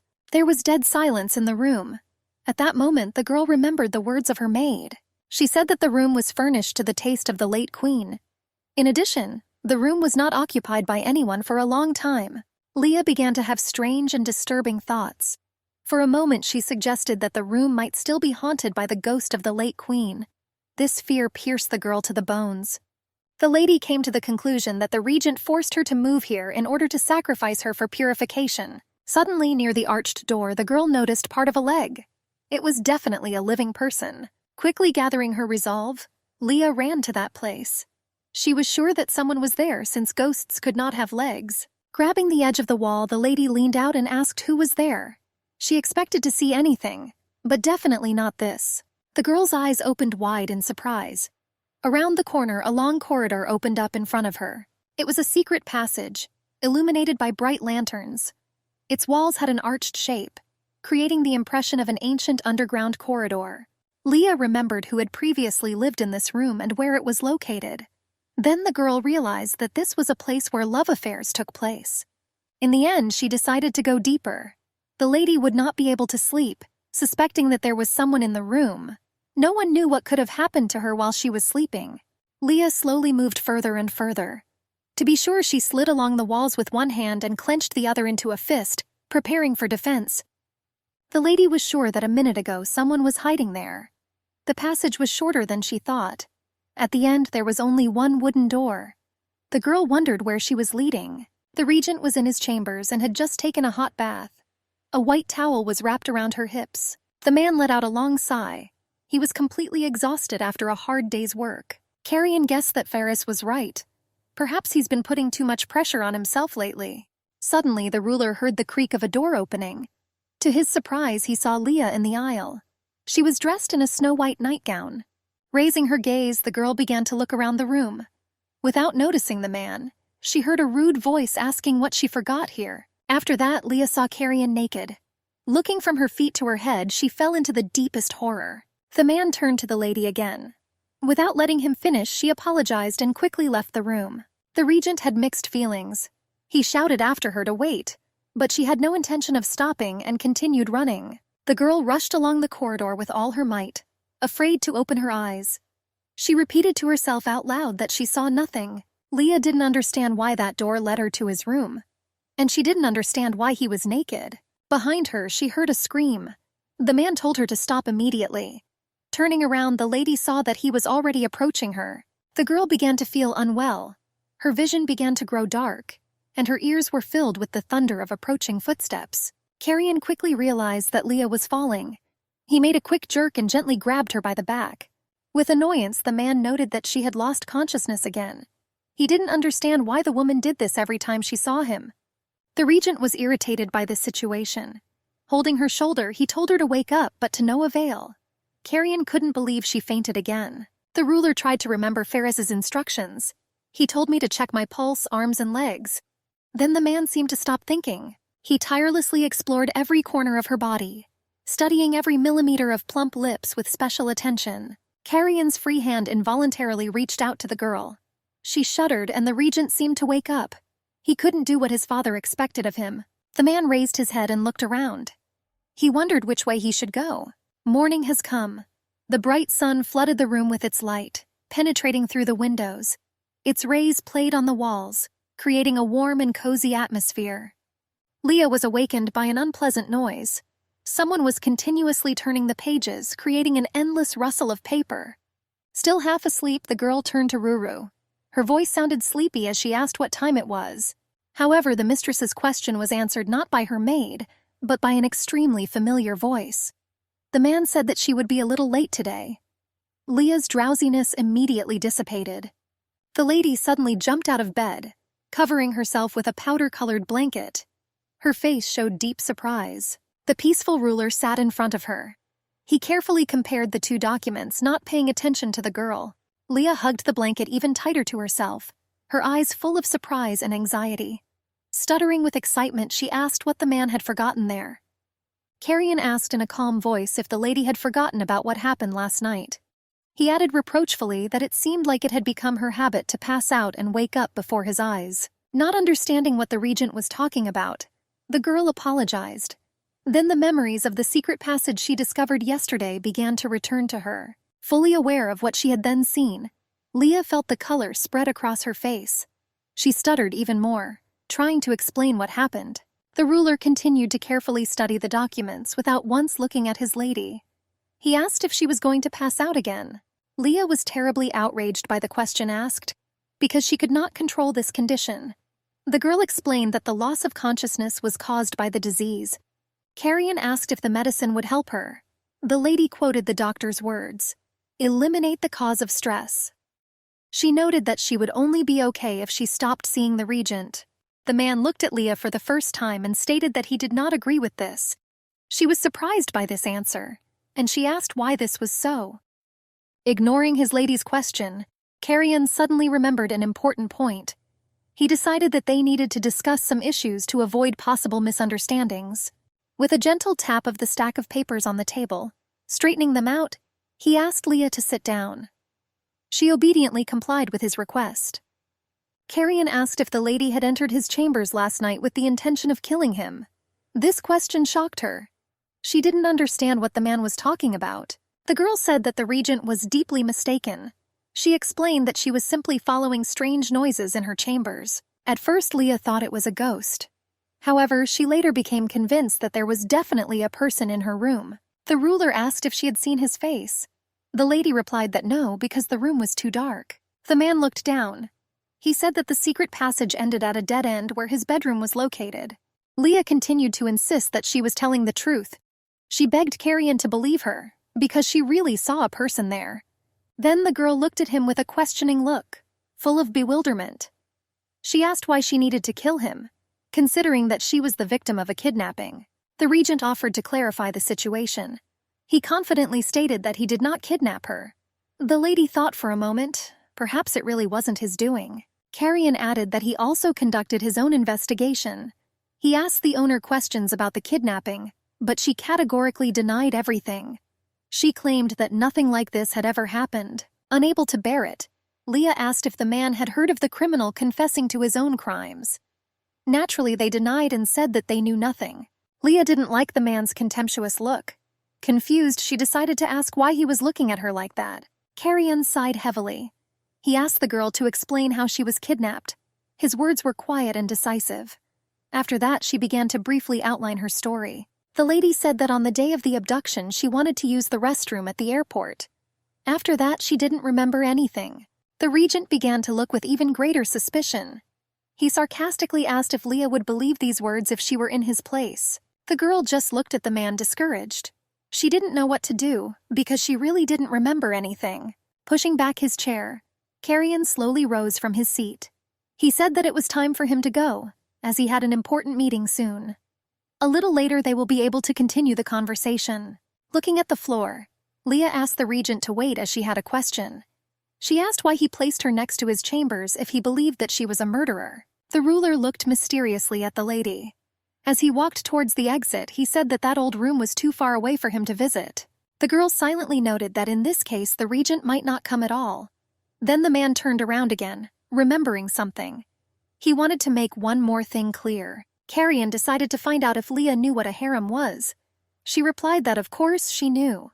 She wondered what he was trying to say by this. The regent quickly continued his thought with a smirk. He said that in this case the girl should understand that she is one of the women in his harem. Leah's eyes suddenly opened wide in surprise and irritation. The ruler's words deeply offended her, causing a storm of indignation in her. Coming out of his mistress's chambers, Carrion carefully closed the doors behind him. Ferris stood opposite him. His gaze was as calm and penetrating as always. The regent asked if he had heard everything. His guard responded positively. Having heard the desired answer, the man asked what he thought about Leah's words. Ferris stated that it is almost impossible to get into the secret corridor without passing the guards. They adamantly defended the palace and harem for a long time. Accordingly, if her words are true, then the Prime Minister was right. Carrion frowned thoughtfully. It became very clear to him that the killer was hiding in the harem. Looking up, the guard noted that this time his target might not be the ruler. The men's faces suddenly became wary and very serious. Ferris suggested that the lady could have made up this story in order to avoid suspicion. His interlocutor nodded in agreement. The guard then asked if Carrion had checked the girl for weapons. He replied that he thoroughly searched her while she was unconscious, including underwear. Ferris smiled awkwardly, eyes wide. The regent cleared his throat, apologizing, and said that the girl had nothing on her. After this, the ruler looked carefully at his guard. He ordered him to conduct a secret investigation and handle the kidnapping. The man bowed slightly and said that he understood everything. Looking down, Carrion added that security also needed to be strengthened. Leah continued to sit sadly in her own room. She thought deeply about the words the regent had spoken earlier. The girl was sitting on the edge of the bed. Some things really didn't add up. She began to believe that the ruler had not kidnapped her. Everyone knew and said that the harem did not arouse much interest in Carrion. Therefore, he had no motive for committing such an act. The lady was nevertheless affected by the regent's suspicions that she could be a murderer. Of course, she would like to kill him for many reasons. However, such a statement upset her. With every hour spent within 4 walls, Leah's mood worsened. The regent assured that he would return after the meeting. The girl was wondering how much longer she had to wait. To sum up her thoughts, one thought came to the lady. Did the man really think that she joined the harem on purpose because she was ordered to kill him? Leah still didn't understand why he suspected her. Was she really acting shady? The girl rejected such thoughts, deciding that she was mistaken. Absorbed in thought, the lady decided to go out and unwind. Slowly getting to her feet, she headed towards the exit. However, a huge surprise awaited her behind the door. Right near the entrance stood a huge bald man in a red t-shirt with black stripes. What she saw made Leah freeze in place. Her eyes opened wide and her mouth dropped open in amazement. Her eyebrows shot up and she felt a cold run through her arms. The girl asked who he was. The man answered dryly that he was a guard. With a hushed voice, she delicately asked him to move away. Frowning slightly, the guard asked the lady to go back inside. He reported that Regent Carrion told her to wait in the room until he himself returned. Cold sweat ran down Leah's face. Hearing the man, she obediently returned to her chambers and closed the doors with a creak. The girl could not believe that the ruler had sent her a guard. The lady was very indignant. She didn't like the fact that the regent treated her like a criminal. Leah then suggested that he had been given the idea that she was a killer. At that very moment, the girl decided that she should talk to Carrion. The girl wondered what would happen if he still didn't believe her. It was enough that she was kidnapped. Leah assumed that now she could be sent to prison without any hesitation. All this time, the lady did not even suspect that Ferris was watching her. He behaved very secretly and cautiously. The man realized that the young lady's monologue was over. After that, he headed towards the secret passage in order to explore it. Ferris squatted down, carefully studying the surface. He noted that there were obvious traces of those two, since they did not even think about erasing them. After some time, the brunette managed to recognize another footprint. Although they were carefully hidden, there was undoubtedly a third person there. The man realized that the lady really wasn't lying. The only problem was how to find out. Ferris decided to walk to the end of the secret corridor and exit through the regent's room. Carefully closing the doors behind him, he froze for a second. To his great surprise, Prince Caesar was seated in front of him. Grinning, he said that he did not expect to see him here. The gentleman added that if he didn't know Ferris, he would have suspected him of having a relationship with the woman everyone was talking about. The man did not react to the prince's words. Looking down, he asked what made him come here. Caesar confidently stated that his goal was to meet with Carrion. However, he did not expect to see an old acquaintance here. The smug prince reported that he thought Ferris had been demoted and sent to the countryside.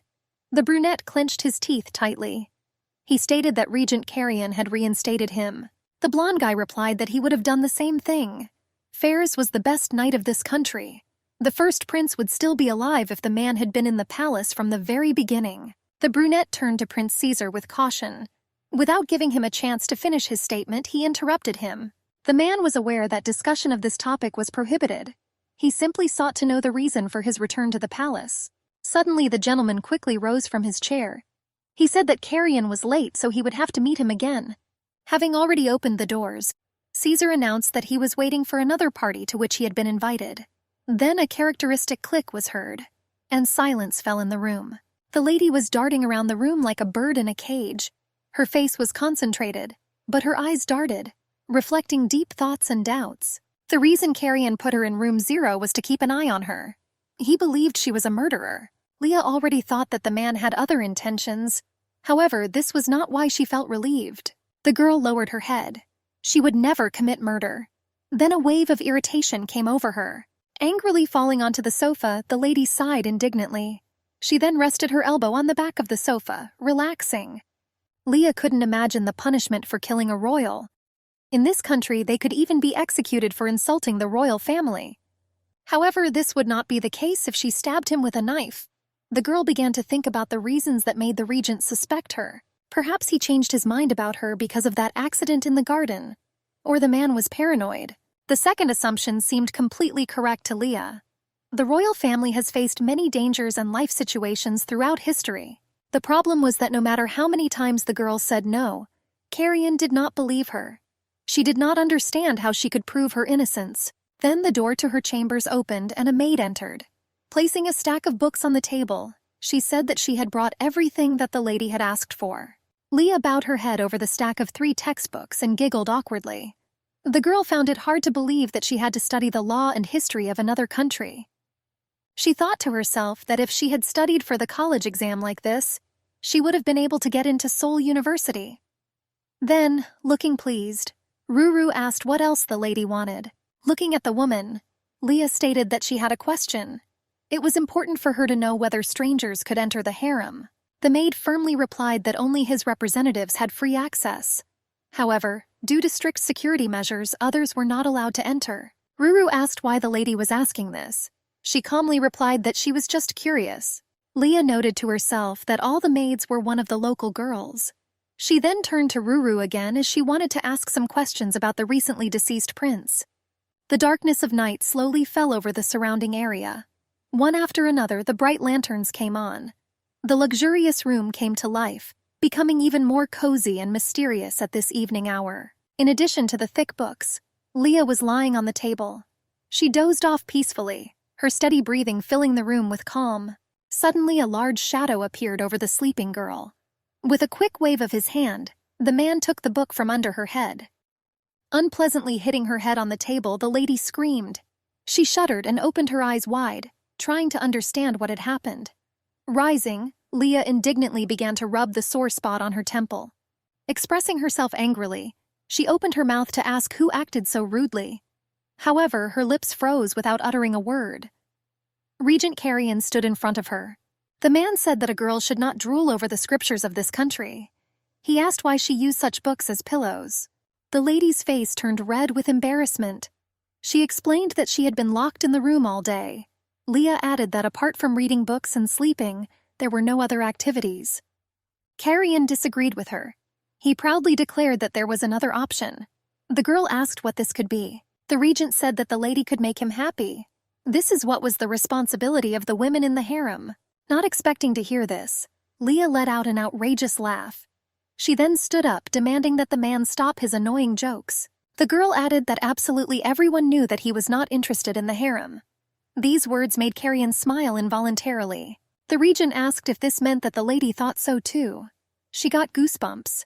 She realized she had made a mistake and felt the need to change the subject as quickly as possible. Leah awkwardly explained that that wasn't exactly what she meant. In any case, after their conversation this morning, she had a desire to know something more.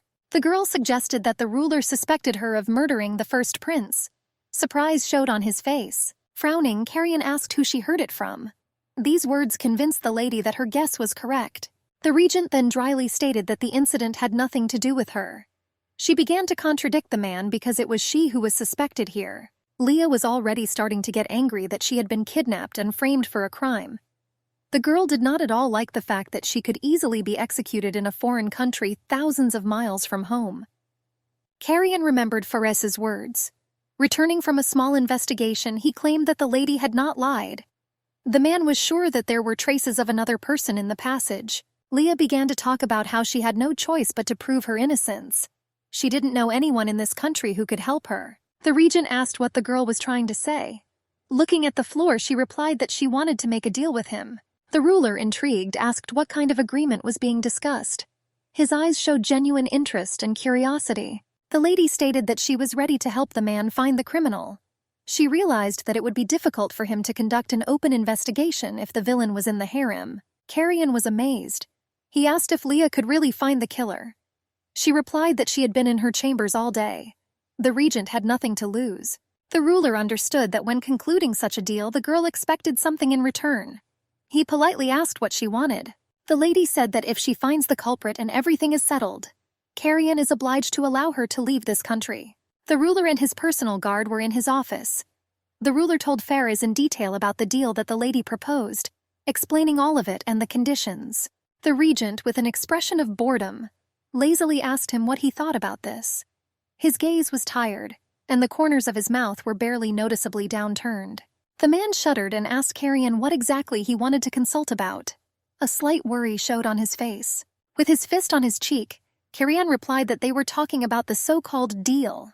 Quickly recovering, Faraz said that the girl acted wisely. They did not have free access to the harem. Therefore, the investigation would likely be limited. The man added that they also would not be able to avoid suspicion. Then, in a serious voice, he said that another problem had recently arisen. This statement caught Carrion's attention. The regent chuckled involuntarily. He said that this would definitely become a problem. Then the man exhaled heavily, realizing the scale of the disaster. The ruler said that Prince Caesar also returned a few days ago. In this situation, war could certainly break out between them. Faraz lowered his gaze. He noted that Carrion knew little about Prince Aram since they had never crossed paths. Without allowing the interlocutor to finish, the regent suggested that the man was vile, vicious, and cruel. He was aware that the brunette suspected him of organizing the previous incident. Faraz added that traditionalists were fully behind the prince. He was sure that from that moment on he would begin to find fault with everything. This will also touch on Carrion's leadership and masculinity. Perhaps Aram did the same with the deceased first prince. The ruler was surprised by the mention of masculinity in this context. His eyebrows raised slightly, expressing surprise. Faraz explained that recently there had been bad rumors circulating around the palace. Therefore, the prince was definitely going to use this weakness against him. The regent's face began to take on a confident expression. He realized that the man was hinting to him to use this girl. He did not answer his guess. Carrion remembered the mistress's words that he was not interested in the harem. Gradually, he began to guess what the old king was up to. However, there were other ways. Morning came and the sky turned light blue, heralding the start of a new day. Despite this, the buildings still stood in shadow, casting long, dark silhouettes onto the streets. Gradually, light began to creep in through the windows, filling the space with warmth. In this gentle morning light, the lady woke up. Leah slowly moved to the edge of the bed. Her gaze was sleepy and absent-minded. Carrion's words about how he was going to think about her proposal were still running through his head. This irritated the girl unbearably. Her life was at stake and he seemed to be just having fun. She concluded that he was simply terrible. The lady then assumed that this was Carrion's way of refusing. In other words, maybe he was laughing at her. Leah tried to reassure herself that she was not an expert. All her knowledge was based on movies and TV shows. However, these attempts were unsuccessful. The girl pulled her knees to herself offendedly. She didn't understand what had gone wrong in her life. She was hoping for an internship abroad as a way to escape her boring routine, but things turned out differently. Suddenly, a stomp was heard. An excited maid burst through the door. With a sad expression on her face, Leah asked what was wrong. Ruru reported that Regent Carrion urgently called her to his place. The lady quickly put herself in order and went to the ruler. Entering the room, she saw a man sitting at a table. The girl was surprised to realize that this was his personal account. She expected it to be chic and luxurious, but everything turned out to be quite modest. Leah tensed as the man began to speak. Then he said in a confident tone that he would accept her offer. For a moment she lit up with joy. Hearing "but," the lady frowned. With a smirk, Carrion firmly stated that he too had a condition. The girl objected categorically. The regent raised an irritated eyebrow. He asked why she answered that way without even listening to him. Leah explained that she put herself in extreme danger by agreeing to investigate to find the killer. She thought it was unfair that the man also put forward conditions. The ruler chuckled thoughtfully. Resting his cheek on his hand, he declared that the girl was in no position to refuse. Then Carrion slowly rose to his feet. He reminded the lady that it was she who proposed the deal. With confident steps, the regent gradually approached Leah. He said that if she no longer wants this, then she can spend the rest of her days in his harem. The girl looked at the man silently with wide eyes. The blood seemed to freeze in her veins. It was very mean of him. She had no choice but to accept his condition. Trying to hide her indignation, Leah asked what he wanted. She tried to read the true motive in his eyes. To begin with, Carrion said that this was a secret agreement. After a short pause, the regent continued. He stated that no matter what happens, the lady should not have any feelings. Saying these words, the man came closer to the girl. His lips almost touched hers, and he looked straight into her eyes. Her breath involuntarily caught. Leah anxiously stated that she understood everything. She internally noted that under no circumstances would she fall in love with him. Carrion chuckled contentedly and smiled. Now that they had come to an understanding, he offered to discuss the details of his condition. The lady did not understand what was happening. She felt awkward, as if she was under the control of the regent. However, she had no other choice. Sometime later, in the presence of Ferez, the ruler signed the agreement. The pleasant sound of a pen sliding across paper could be heard. With a satisfied expression on her face, the girl declared that the job was done. She then added that she had one last request. Carrion looked at her with displeasure. The man asked what she wanted. Smiling widely, Leah replied that it was nothing complicated. The regent need not have worried. As it turned out, a little later, the lady asked to go for a walk. The wind whispered among the leaves of the trees, creating a pleasant rustle, and the singing of birds sounded with bright colors against its background. The girl gasped contentedly. Her happiness knew no bounds. She finally felt free because she thought she would suffocate in that room. The terms of the contract did not fully satisfy her, but this could not be avoided. She decided to think about all this tomorrow. Suddenly, from behind the bushes, she heard a piercing cry for help. A woman's voice desperately asked someone to let her go.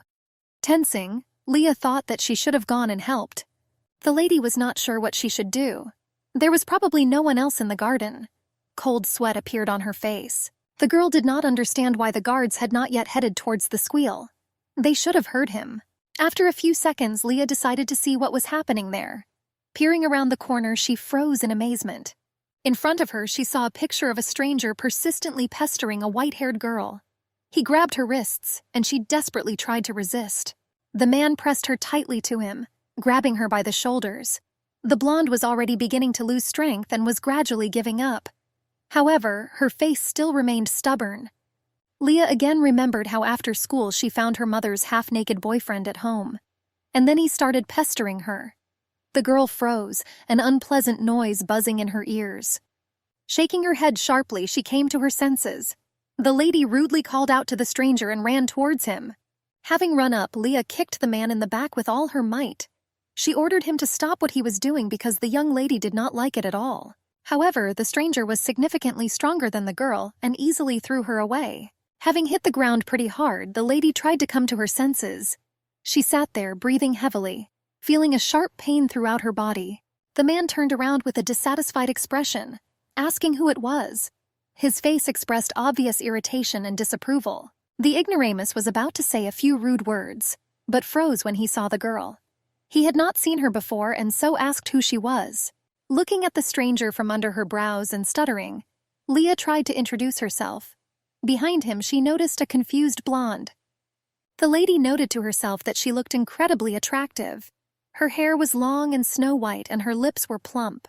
Leah carefully rose to her feet, brushing dust from her white dress. She proudly declared that it didn't matter what her name was. However, the girl knew one thing for sure. The lady told him no. Straightening up confidently, the man asked how this concerned her. The lady said that this did not play any role. It is natural for a person to help someone who is in danger. The stranger looked at Leah with suspicion and did not answer.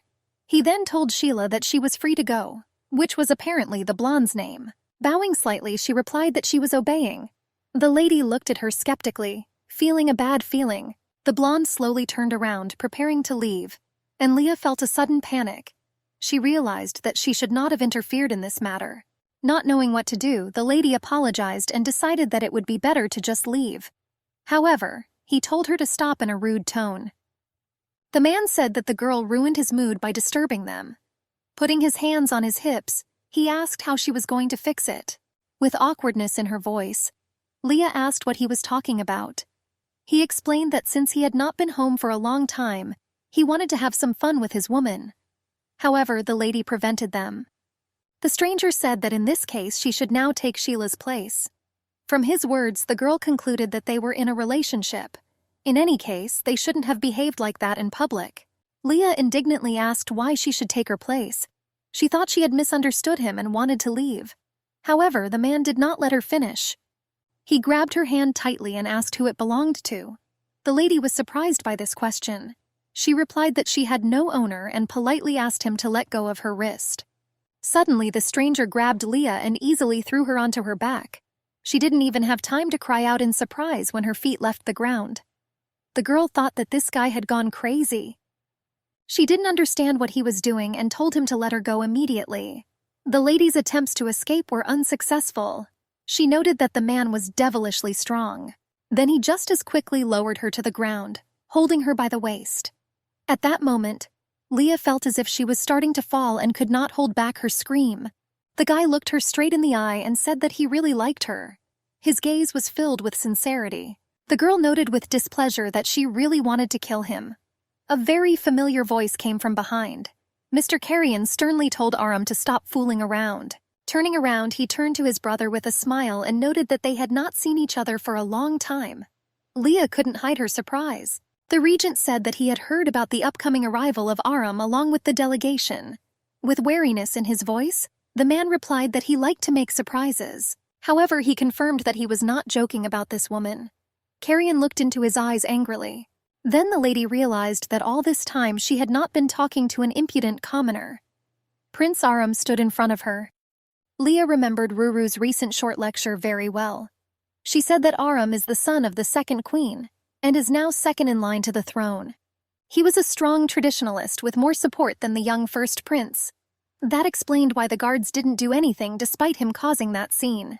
The girl wondered if this meant that there was a rivalry between him and Carrion. The regent turned to his brother and said that his behavior was simply intolerable. The ruler then pointed to Leah and added that she was a woman from his harem. The man with the headband just looked at her in surprise. Aram turned to the Almighty and then asked his brother for forgiveness. The lady told him that she had no master. Therefore, he considered that she had no one. Leah watched what was happening with confusion. Her gaze slid over the faces of those gathered until it settled on Cariana. She noticed that his face was distorted with anger. The girl didn't understand why he was angry with her, because she didn't do anything. Her thoughts were confused, trying to find the answer to the question. The regent turned to his brother with a request to show understanding.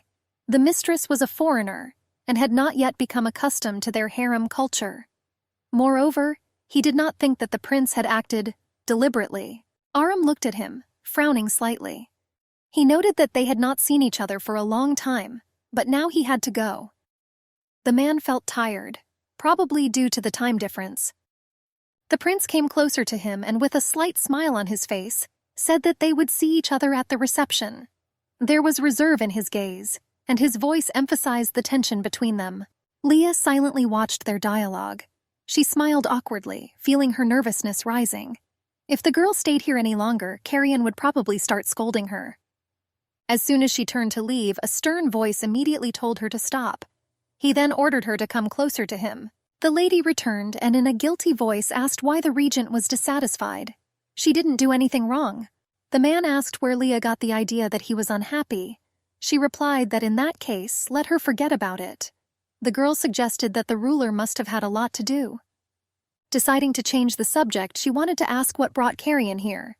However, he did not let her finish and asked why she told Aram that she did not have an owner. Changing her tone, Leah responded furiously that she had no owner. The man replied in a calm voice that, according to their contract, he was her employer and master. The lady gave a fierce look. Carrion stated that if she did not like these conditions, she could give up everything and leave right now. He added that he would easily break the contract and annul it. Embarrassed, the girl apologized. She said it came out of her and that she made a mistake. The regent asked what Leah said, and she suddenly repeated her apology loudly, bowing her head. The ruler looked approvingly at the lady. He ordered her to be vigilant and beware of Aram from now on. Carrion then looked down and said there was one thing he didn't understand. The girl asked in surprise what he was talking about.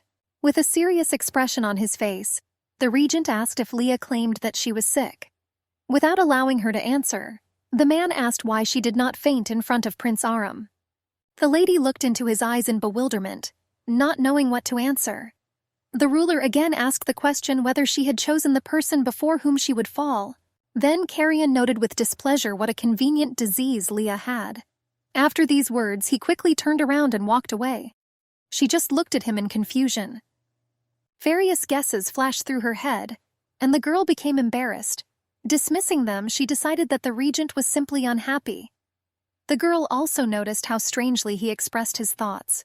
She usually had attacks when the situation was tense, but now she felt fine.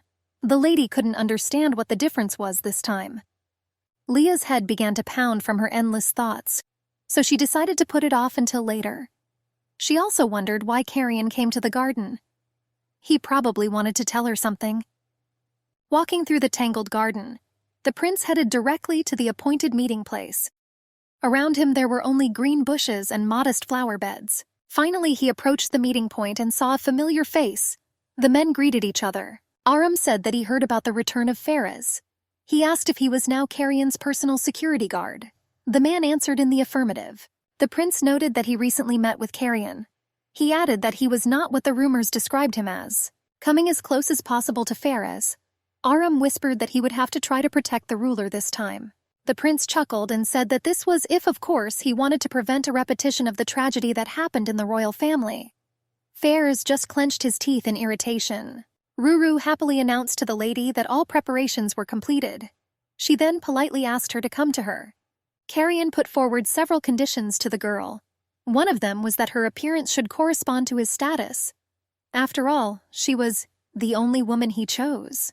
Leah believed that under no circumstances could she become extraordinary, especially compared to the beauties of the harem. Who would have believed that of all the luxurious women, the regent chose her? The maid carefully gathered the mistress's long hair into a ponytail. She asked if she really intended to establish relationships with other women.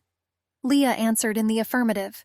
Ruru lightheartedly asked why the girl suddenly decided to change her attitude. She thought about it, trying to find words. She then explained that it was important to take advantage of the chance while it lasted. After all, they all lived here together. Leah asked the maid if it would be better for them to improve their relationship. They couldn't just quarrel all the time. However, the girl needed to join society only to collect information. She could leave this place only after she found and caught the criminal. Looking at the lady, Ruru replied that it was the right decision. The mistress of the harem did not like it when women were jealous of each other. In case of serious conflict, she even punished them.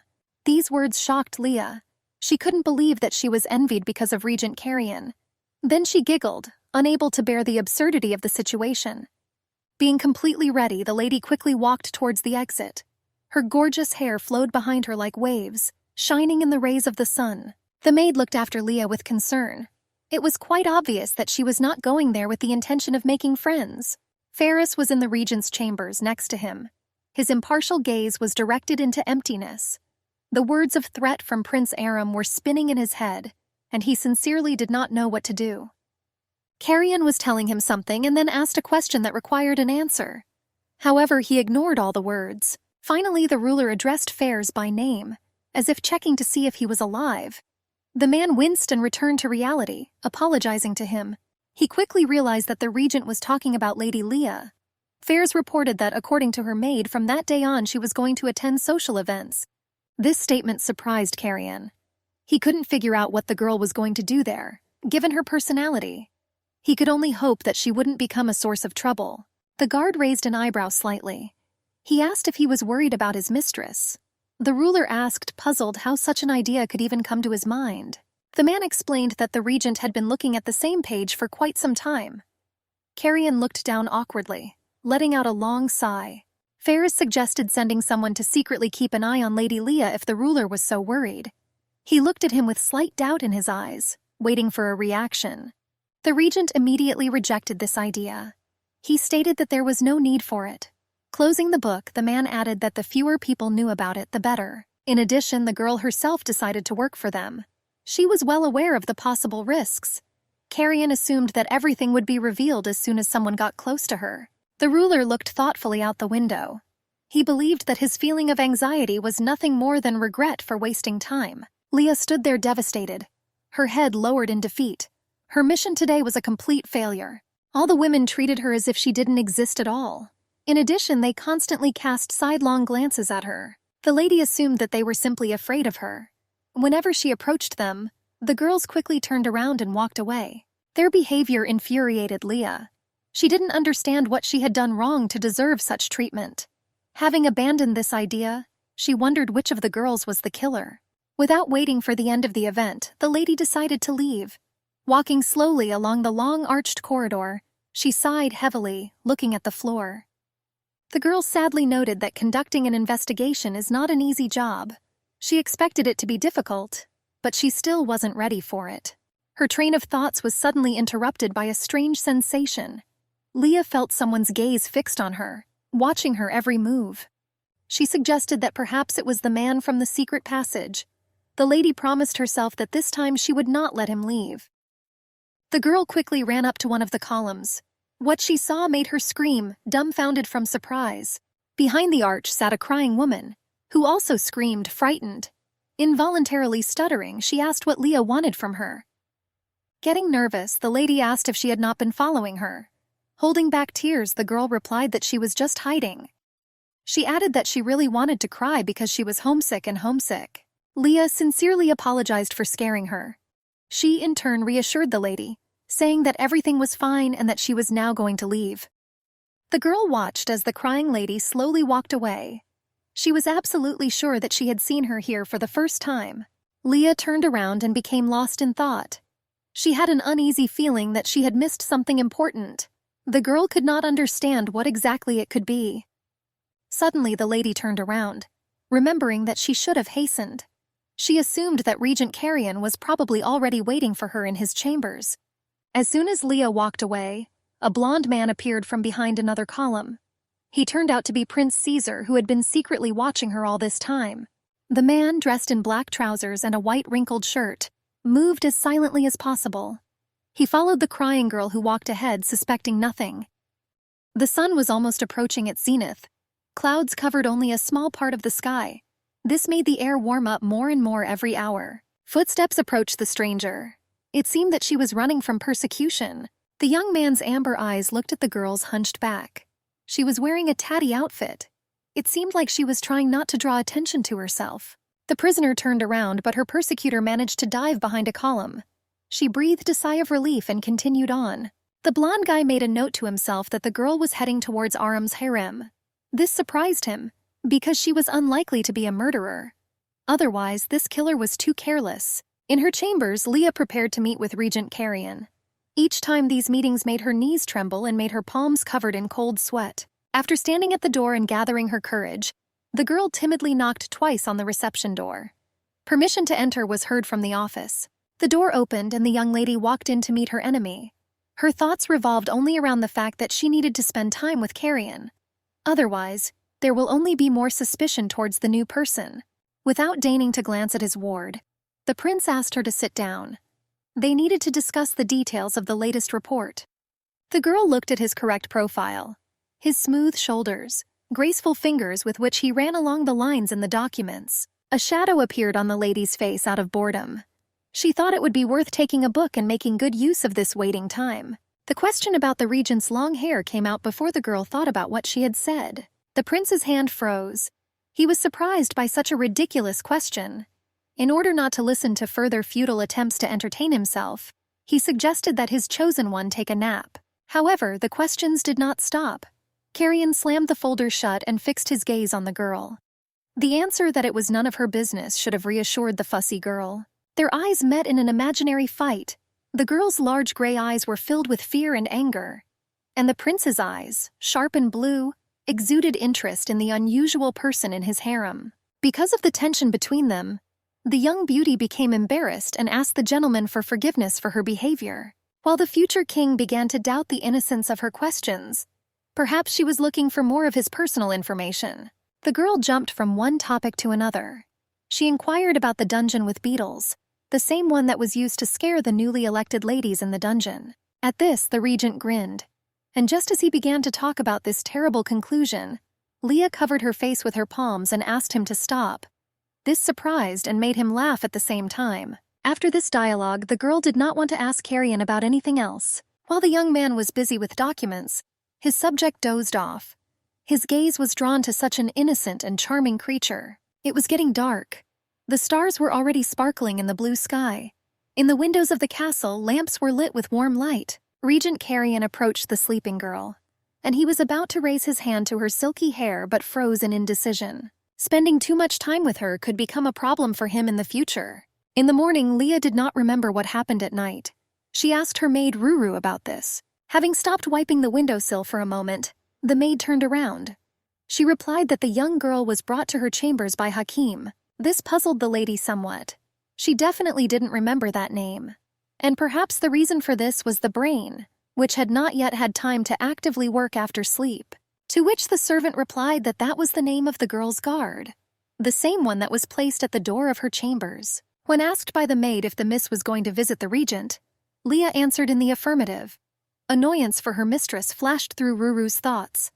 All the harem girls made this mistake. The girl's strategy was to grab the attention of one of the girls, and just as the girl was turning down the corridor, a collision occurred. They again crossed paths with that lady in a plain dress. The young lady helped the stranger up, and she apologized, hoping that she had not offended the woman, to which she only replied that the fault was on her side. After all, she walked too quickly, lost in her thoughts. Leah's eyes widened. She asked what her companion was thinking about and did not notice what was happening around her. The lady answered, sniffling. Her separation from her parents had lasted for 3 years.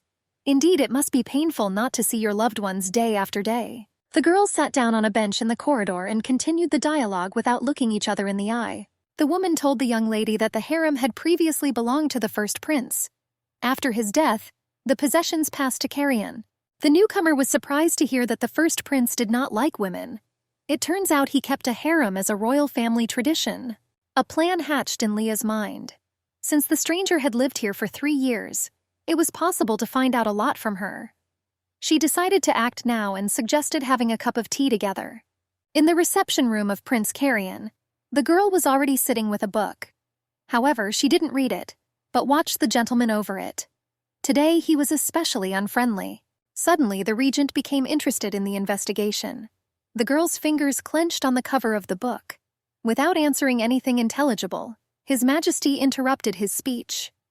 Looking at his subject, he grinned. And again he offered to give up the stupid idea and come to terms with life in a harem.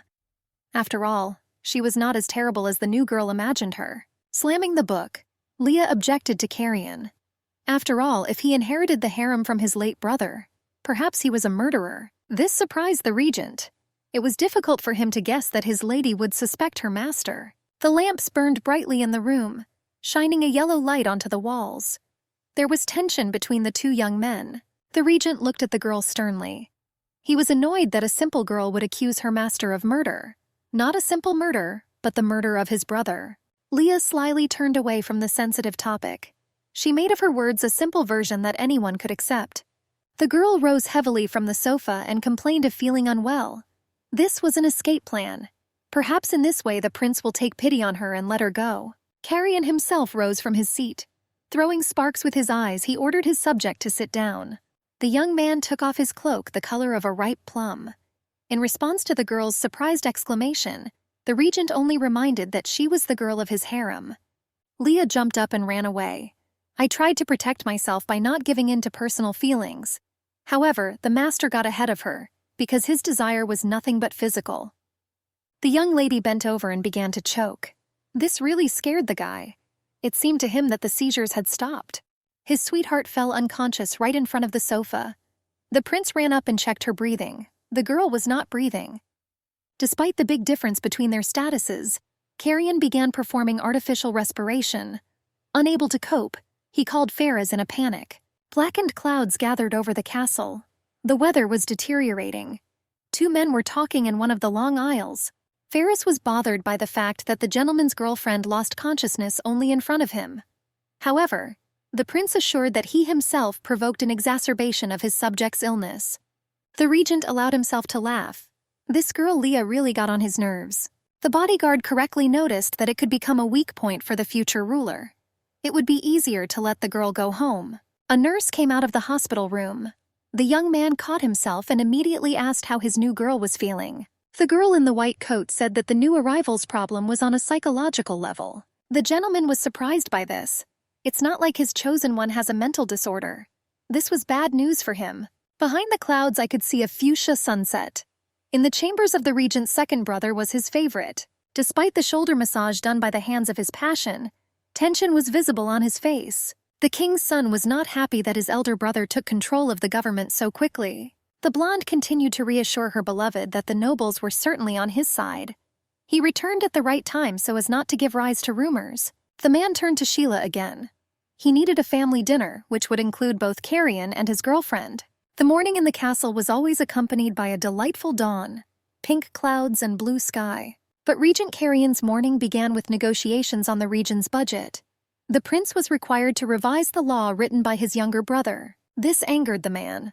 If these people were able to persuade their brother through threats, this did not mean that they would get along with him. However, the previous regent is dead. The agreement was not signed. The last word belongs to the current ruler. After the failed meeting, the merchant left with nothing. Regent Carrion was smart and knew how to show his power, and it was useless to argue with him. The young man was in a bad mood. But thoughts about the diagnosis of Leah, the new girl in his harem, did not give him peace. They actually told him what he denied in every possible way. It was Regent Carrion who was the cause of the girl's stress.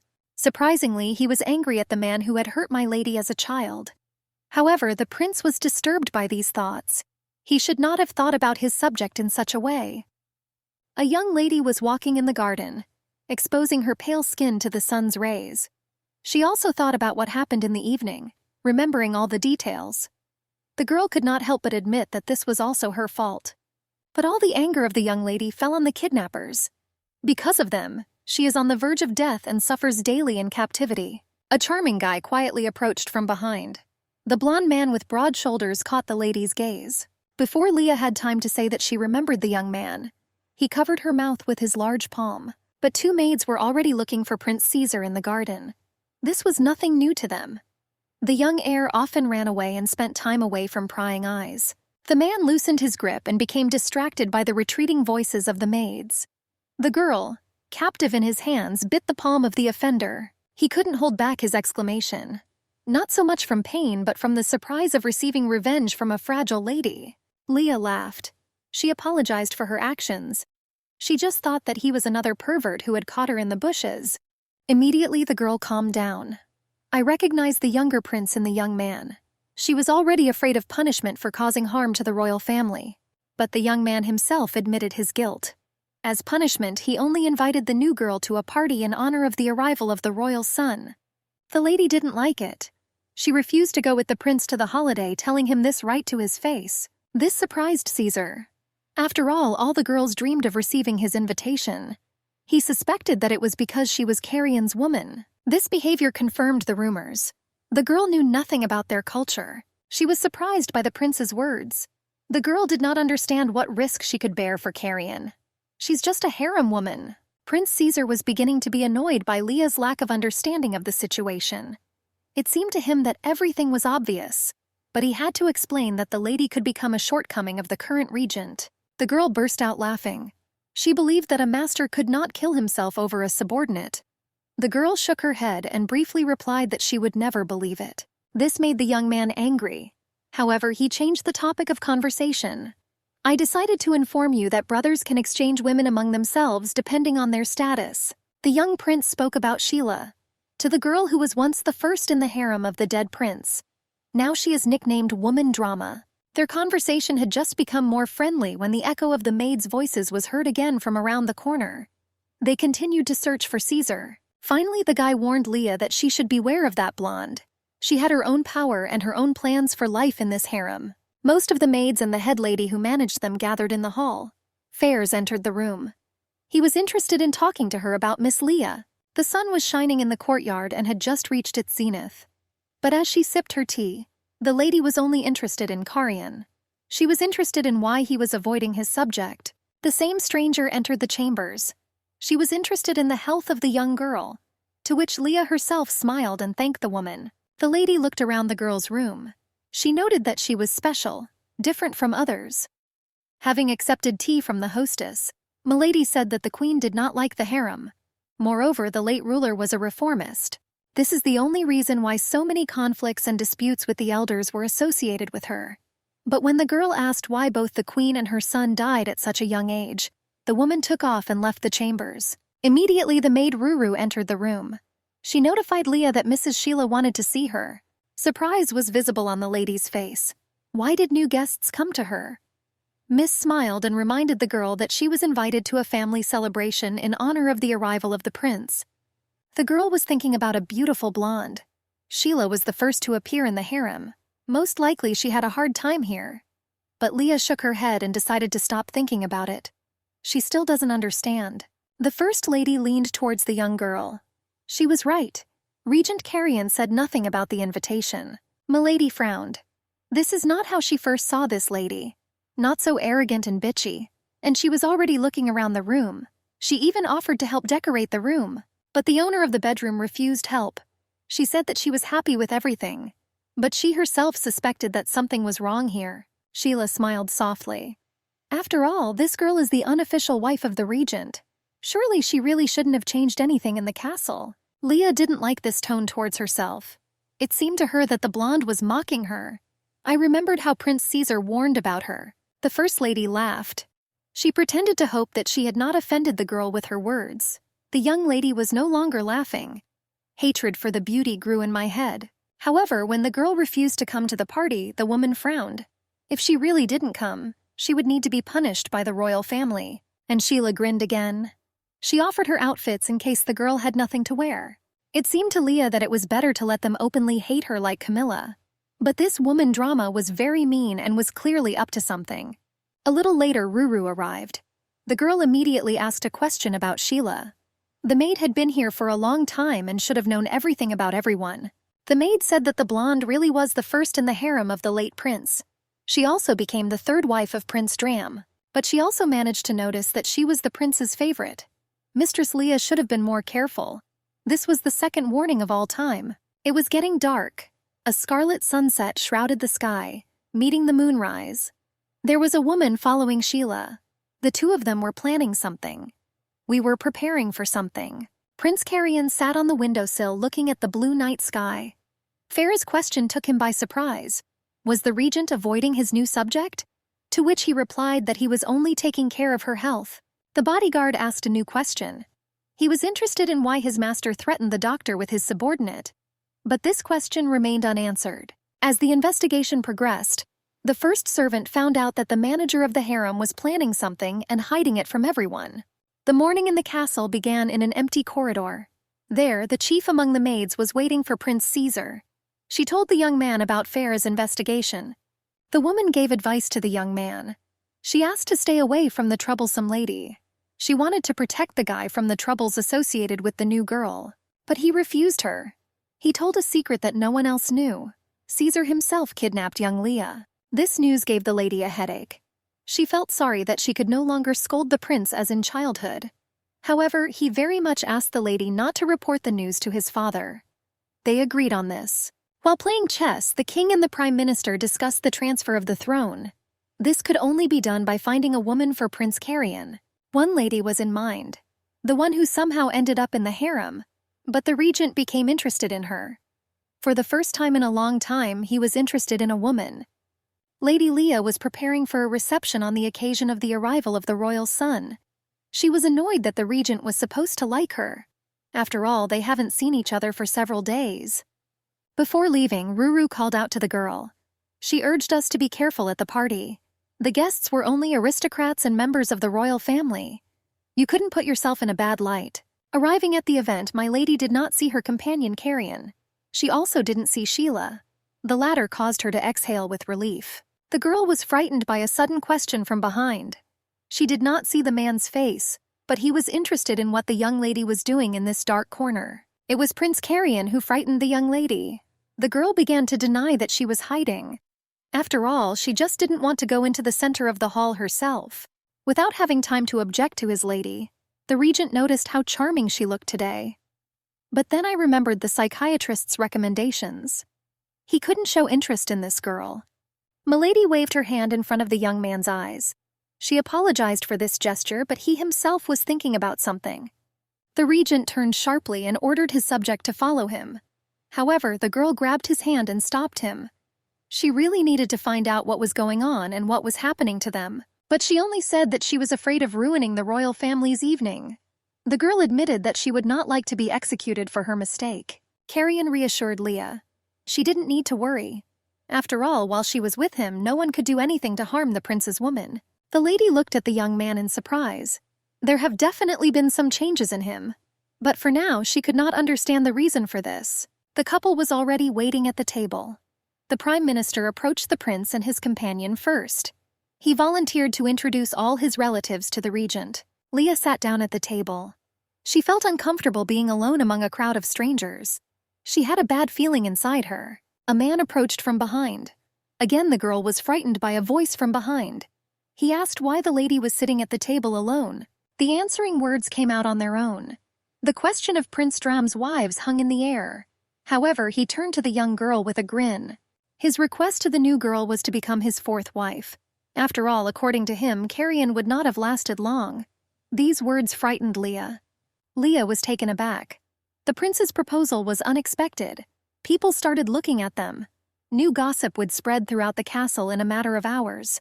Swallowing the lump in her throat, the girl dared to ask, "What did Drum mean when he said that Carrion wouldn't last long?" The guy explained to the lady. According to him, the king was on the mend. This could mean that Prince Carrion will soon leave his post. He touched the hair of the young beauty. Leah hit the master's hand. Immediately, she was afraid that she had hit a member of the royal family. Laughing, she apologized. She explained her action by saying that she thought something was stuck in her hair. The man instantly became more serious. There was a threat in his words. He openly talked about being stronger than Carrion. He whispered in her ear that he could prove it right now. The girl quickly realized what the newly arrived prince wanted from her. Smiling, she walked back. However, Drama grabbed her thin wrist. He said that the regent would not mind at all if his girlfriend pleased the star of the evening. The prince grabbed the girl by the shoulders. He rudely repeated the request, threatening him with prison. This scared the girl. She remembered terrible stories about her. Caesar came to the rescue. He turned to his brother. It seemed that Sheila was looking for him on urgent business. Leaving Leah, he turned around and went in search of his wife. The young prince immediately advised them to leave the hall. After all, the guy lied to his older brother. Once Drama realizes this, he will become very angry. They ran into the garden. Out of breath, Leah asked the guy what would happen to them for this escape. The young man promised that everything would be fine. He said that if not him, then Sheila would figure out what to do. The girl was embarrassed. She told Prince Caesar that Drama wanted to marry her. She would have been his fourth wife. The young man smiled. Now he understood why Sheila had been so irritated lately. He said that he even understood her. A voice came from behind the bushes. They were looking for Leah. The girl was scared. This couldn't bring anything good, but there was nothing to be afraid of. Only Carrion was looking for Leah.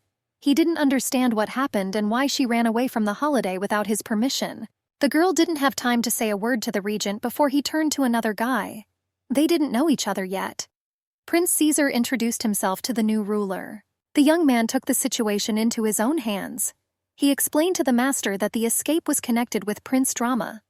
Carrion realized that the two had known each other for a long time. Fluffy white clouds floated in the sky as always. The day was in full swing. The sun was shining in the yard and the birds were singing. Only the regent and his subject remained in the garden. Carrion asked the girl to tell her what happened at the holiday. Leah looked up at her master hesitantly. The young lady timidly explained that Prince Drama wanted her as his fourth wife. She said that if young Caesar had not intervened, the man would have put her in prison for disobedience. The situation angered the girl. She considered herself a victim, but Carrion was only interested in what his subordinate had done. He walked away for a couple of minutes, and they were already about to send his woman to the dungeon. The regent apologized. He couldn't put himself in Leah's place. He didn't want to blame her for leaving the girl alone without thinking about the consequences. Milady asked if they had to return to the banquet. The man said that they didn't have to return. He had already met all the people in the family. Just as the young lady was about to go to her chambers, she was stopped by Carrion's hand. He asked to come back with him. The two of them were walking in the garden. The prince admitted that he had not walked here for a long time. He also told Leah the news. The gentleman finished his administrative work and could spend more time with her. Surprise appeared on the beauty's face. The guy smiled.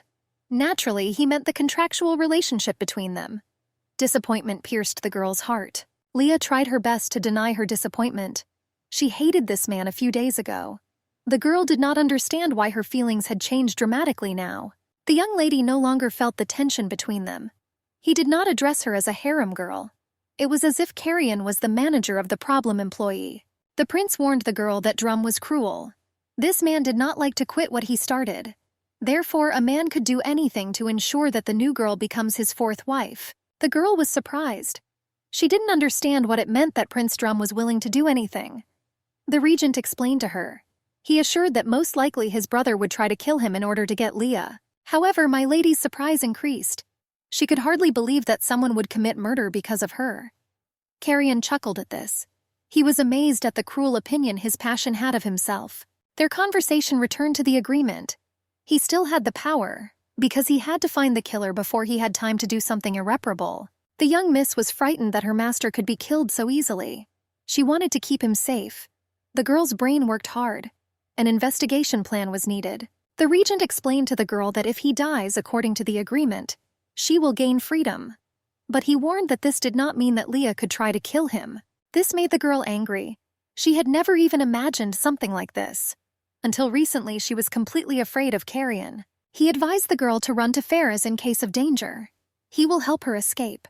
The prince has already given orders for this. Evening came. The stars illuminated the castle courtyard. Ruru left the lady in her chambers. Leah's heart ached. The girl's thoughts were occupied with the man, which made my heart hurt more and more with every beat. Suddenly the doors clicked. The lady turned around and saw a woman in the aisle. It seemed strange to her such a late visit. Only the young lady wanted to ask how the stranger got through the guard. She confessed something else. It turns out she was a fundamentalist and was going to execute Leah for her desecration of their faith and traditions. Faraz entered the prince's chambers. The bodyguard, looking at the gentleman, realized that something had happened at the banquet. He was always insightful.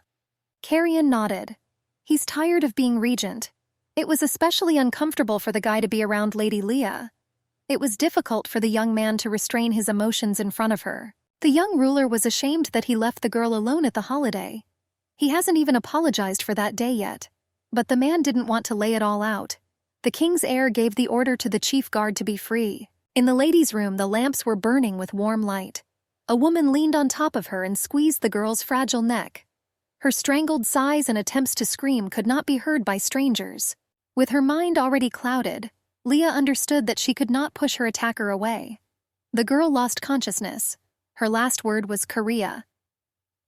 The woman took out a wig and put on an outfit from Leah's closet for the prince's reception. The regent could not sleep. He thought about his beautiful harem woman, in her adorable royal reception outfit. Something clicked behind him. His new girl stood in the doorway. She was wearing a revealing outfit. He was surprised what the girl was doing in his chambers at such a time. Doubts crept into the young man's mind. This was not his Leah. The woman suddenly raised her hand and cut the young man's chest with a blade. A deep cut appeared on the snow-white skin with a red stripe. The last thing he remembered was shouting, "Die!" The starry sky illuminated the beige walls of the castle. In a darkly lit room, the prince was pressing his wound. It seemed impossible to him that this girl had hurt him. There was aggression in the attacker's eyes. How could he dodge her dagger? She raised her hand for a decisive blow. This time the girl will definitely not miss. Faraz burst into the master's chambers. He showed up on time like never before. The bodyguard was surprised by the picture he saw in the room. Leah stood opposite the wounded Carrion, holding a knife. The prince gave the order to catch the woman. The chase began through the long, dark corridors of the castle. Turning another corner, the lady's veil fell off. The doctor bandaged the cut wound of the young man. It was more than ever a dangerous idea to let the bodyguards go. The doctor asked if the young man had seen the face of the alleged killer. A conversation with Leah a few days ago flashed through the regent's head. She was so interested in what would happen to her if he died. But at the same time, Carrion did not believe that this girl would commit murder. The girl regained consciousness. She was trying to catch her breath after a long blackout. The young lady turned her head. It was in that direction that Korea ran. The door behind her opened. Ferris entered the bedroom. He didn't expect to see Lady Leah in this state. The servant was sure that he saw her when he ran to Carrion. The young girl asked what the royal guards were doing in her bedroom. They explained that they were here on the orders of the regent. Milady lifted the blanket. The girl was surprised at how strangely she was dressed. A dagger stained with blood was found in her bed. The prince's bodyguard picked up the suspected murder weapon. Here it is, proof of the new girl's guilt in attacking the current prince. Korea entered her chambers. She did not expect such a super-fast reaction from her victim. Before she had time to exhale, they covered the girl's mouth with a hand. Her eyes darkened. The events of that night continued. In the hospital room, the prince's wound was being stitched up. The nurse warned Carrion that there would be a scar. Ferris entered the regent's chambers. He announced that the king was waiting for him. But the young man was worried about one thing: how his bodyguard dealt with the culprit. He replied that the girl was awaiting interrogation in prison. Leah held on to the cold bars. She was locked up by mistake. She was not guilty of the murder that was pinned on her. During the interrogation, the girl did not understand anything at all. And she didn't recognize the dagger that was shown to her time after time. She was amazed that the killer was dressed exactly like her, down to the exact color of her hair. But the young lady had an idea. That woman wanted to set her up. And then it dawned on my lady, since Korea spared the girl, she was probably planning to frame Leah. Ferris replied that the regent's wound was not fatal. The prince already felt great. The young lady asked to see her master, but for obvious reasons the girl was refused. Dawn. The sky was turning pink, but the stars were in no hurry to hide in the sunlight. The girl was losing hope. They accused her without even finding out the situation. An unknown person dragged Korea into the dungeon. The curious young Prince Caesar watched this from around the corner. Nothing could escape his hawk eyes. A royal servant approached Ferris. He was never able to find out from the new guard why he lost consciousness. The prince's bodyguard came to a conclusion. The guard was drugged. No one could believe that Leah had done this. But no trace of another person was found. The man wanted to visit the girl in person. The day was in full swing. The latest events with the regent and his new ward spread throughout the castle very quickly. Leah was still sitting in prison. The girl was still in the clothes she woke up in.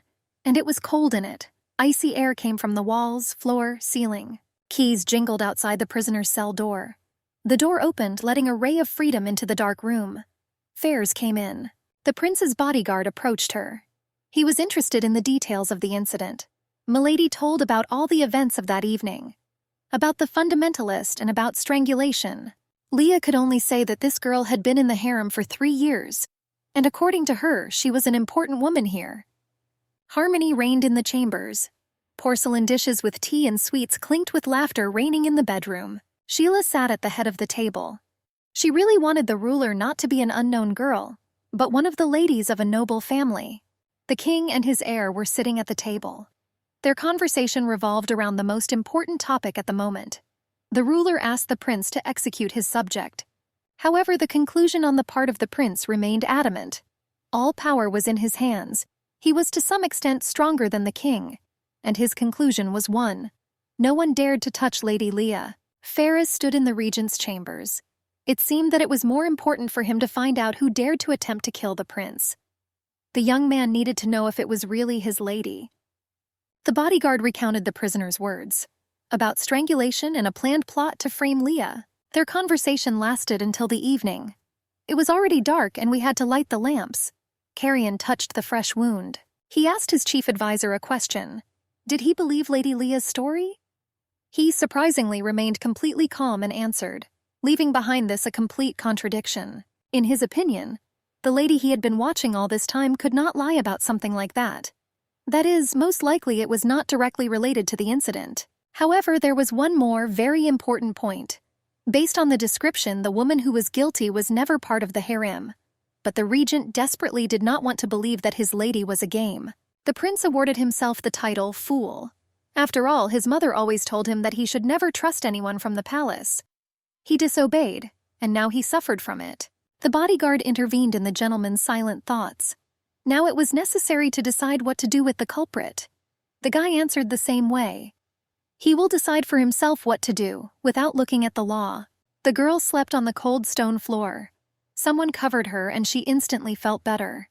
Immediately the gate doors clicked. She didn't understand who it could be. Her brain worked very sluggishly after several days without fresh air. Liu raised a menacing voice. She stood up, not yet fully awake. The main lady stood in front of her. She called her to follow her.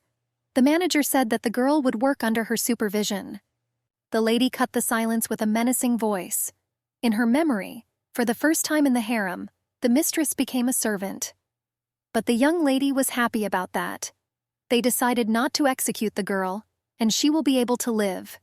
That's what was important. A deep wrinkle appeared on the main face. Miss did not understand why the girl who almost killed the prince was left alive, moreover released from prison. As the girl walked down the corridor, Carrion was in her thoughts. The mistress followed his orders, which means this was his punishment for Leah. She nodded to herself, which means the prince can also be wrong. It is no secret that everyone in the harem already knew that she wanted to kill the regent. There was no need to argue with them, because now the girl is only a servant of her mistress's. The young lady tried to tell the truth again, but the mistress did not want to listen to her subordinate's excuses. She didn't believe the suspect's words. Anger boiled in the girl's head. She promised herself that as soon as she saw this fundamentalist, she would get what she deserved.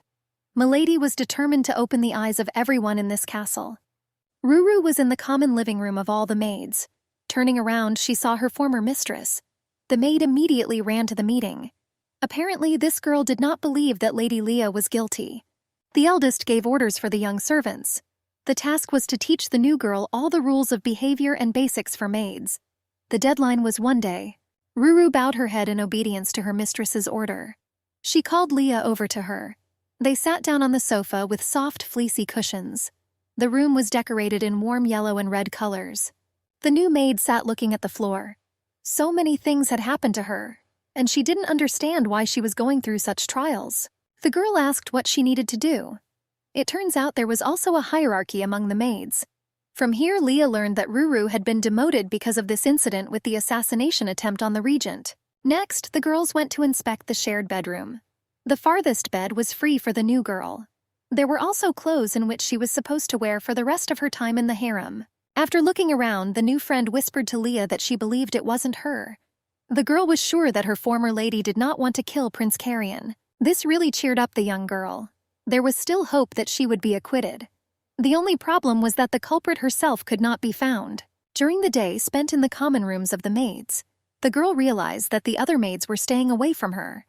They were sure that the new girl was the attacker of their ruler. The bed, compared to the icy floor of the dungeon, was incredibly soft and warm.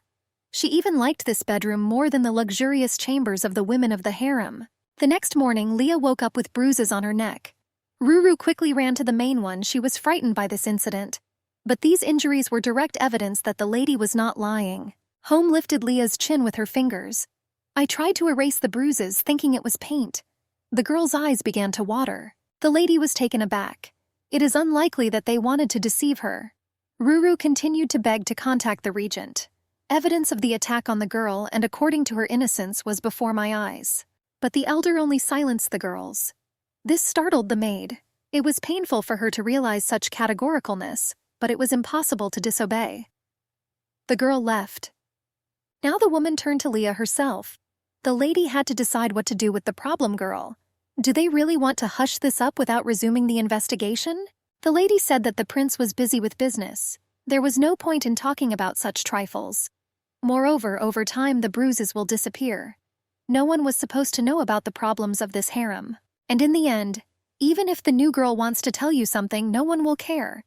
The top people of the castle will not listen to the servants. And she, moreover, was the lowest of them. Leah lost hope. All that remains is to be grateful that she was not executed. For the rest, I had to come to terms with it. When leaving, the main one told the girl that she should cover her neck.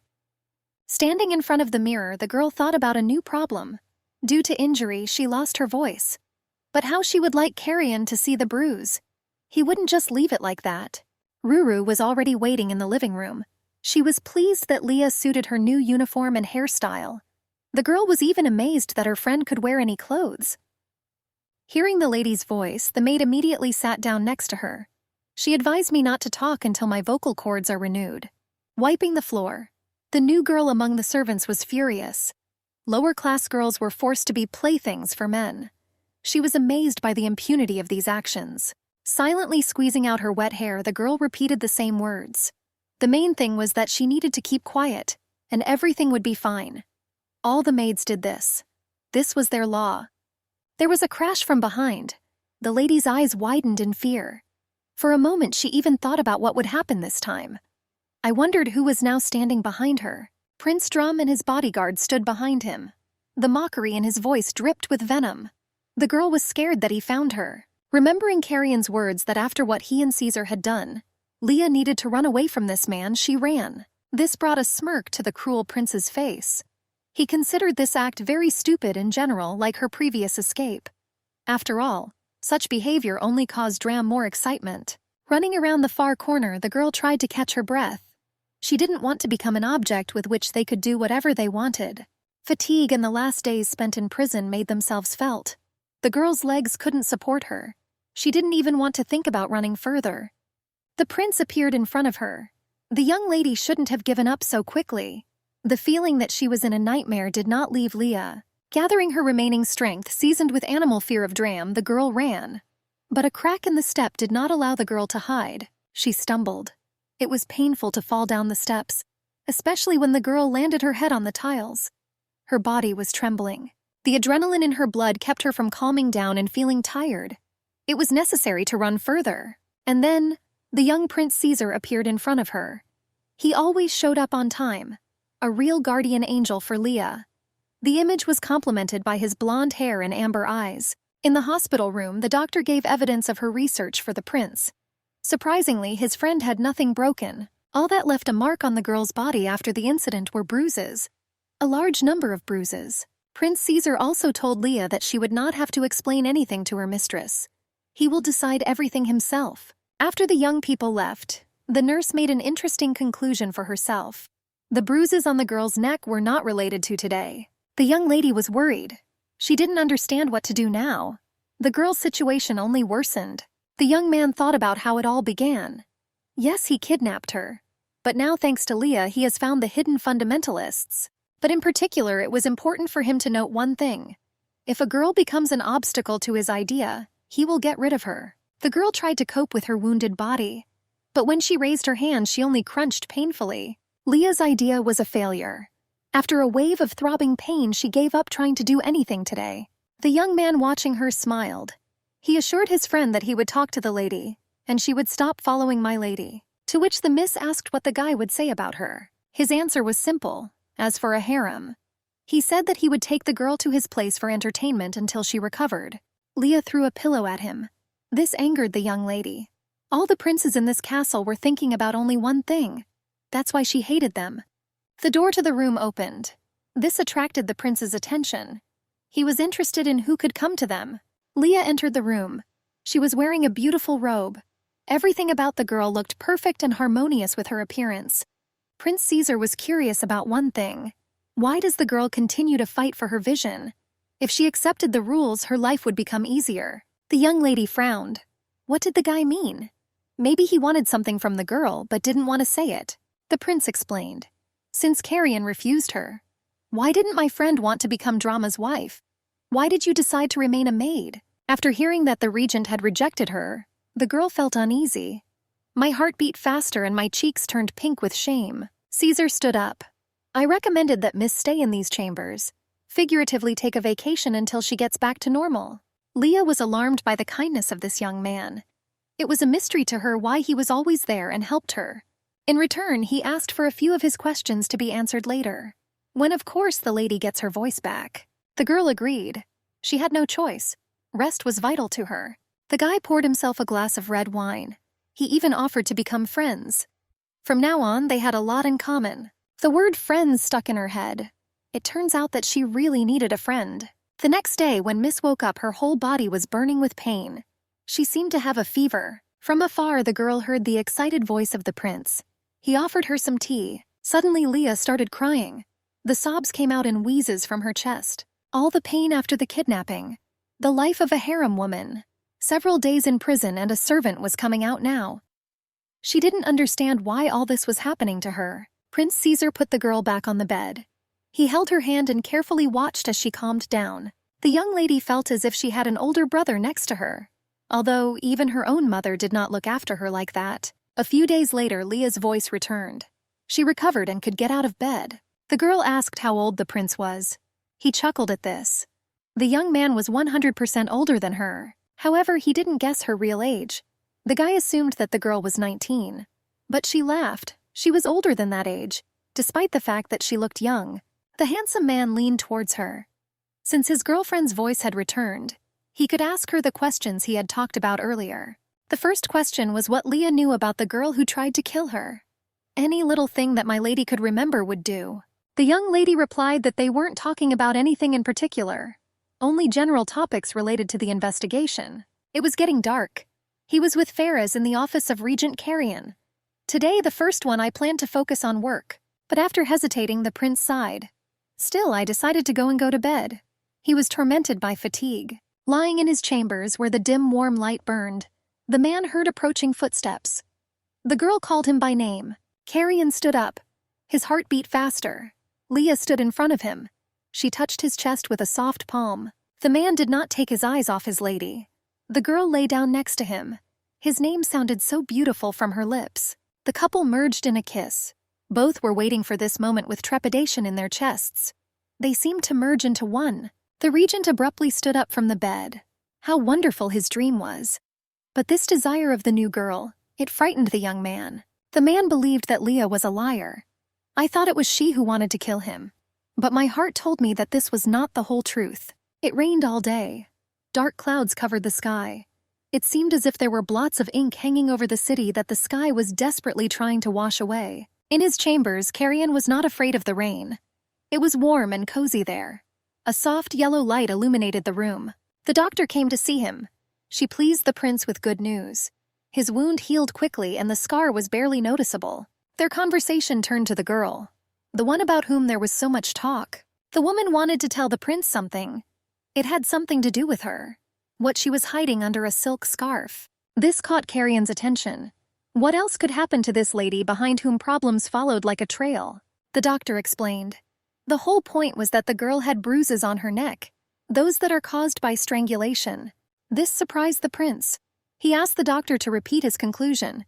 Perhaps Leah wasn't lying to her and Ferris. The woman began her story from the very beginning. Everything that happened a few days ago. The rain continued to fall. From his window, Prince Drum watched as the drops fell on the leaves and shook them. His thoughts were occupied with his brother Carrion's woman. With each meeting, he liked this girl more and more. Sheila raised her head in irritation. Why did her husband not sleep with her but think about something else? Perhaps about someone else. But Drum was only glad that his wife was awake. He needed to give her a task.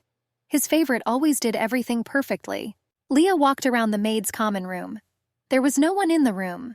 On this day, most likely everyone went to work. The door opened from behind and an unknown woman shouted at the girl. Because she was alone in the room, the stranger called the girl to follow her. On a rainy day, the maids were especially busy. The lady's mood immediately deteriorated. She couldn't believe that she was being forced to work again. Regent Carrion walked out onto the balcony. He called his faithful servant, Ferris. The man had an important conversation with him. The prince related what Dr. Harris told him. But where then is the fundamentalist who framed Leah? Judging by the current circumstances, the lady should have been returned back to the harem. After all, she was not guilty of attempting to assassinate the ruler of the country. However, Carrion believed that for the girl's safety, she needed to stay away from him. Ferris asked the gentleman to listen to him. What he wanted to tell him had to do with the maids, with what happened between them and the gentleman. Thunder rumbled and lightning blinded the castle for a moment. Leah was given new clothes to wear to work without explaining what was happening. The girl was pushed into the room she was supposed to clean today. It was a bathhouse. It seems that someone was in the bathhouse. But Leah couldn't know this for sure because of the thick steam in the room. The door slammed behind me. It all looked like a trap. A voice rang out. They asked her what she was doing. This tone, the manner of communication. The girl realized who was with her. Prince Drum was sitting in the pool. He called the girl over to him. Apparently all this was planned. His gaze did not bode well. Leah knew that look of the young man. She wanted to run away from the bathhouse. The man told her about her duties that day. All that was part of the plan was to take care of the newly arrived prince. The girl turned pale.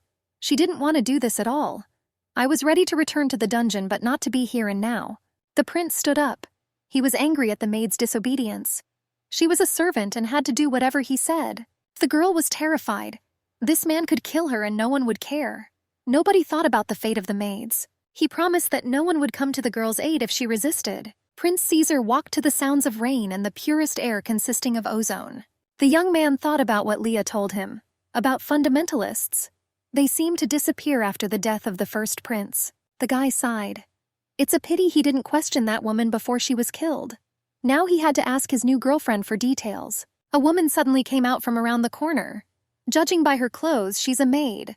He frightened her with his presence. The prince frowned. What scared the maid so much, and why was she interested in what he was doing here? The girl began to shake with excitement. It seems that the secret plan could fail at any second. The guy looked around the corridor. This part of the castle was suspiciously quiet. He was alarmed by the emerging picture. Carrion was running up the stairs. The royal guards ran after him. How could the prince not know about such an important detail? He couldn't forgive himself for this. They burst into the maid's room. But Leah was not there.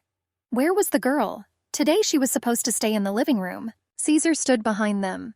The maid stood with him, and it was she who needed to be asked what was happening. Carrion was furious. His voice rang like metal. Dividing into syllables, he asked where Leah was. Thick steam steamed in the bathhouse. The girl was on her knees, resting her hands on the side of the pool. Blood ran down the tiles. Leah couldn't breathe. Rattles escaped from the chest. My whole body was shaking. Drops of sweat rolled down his forehead. Her hands were shaking.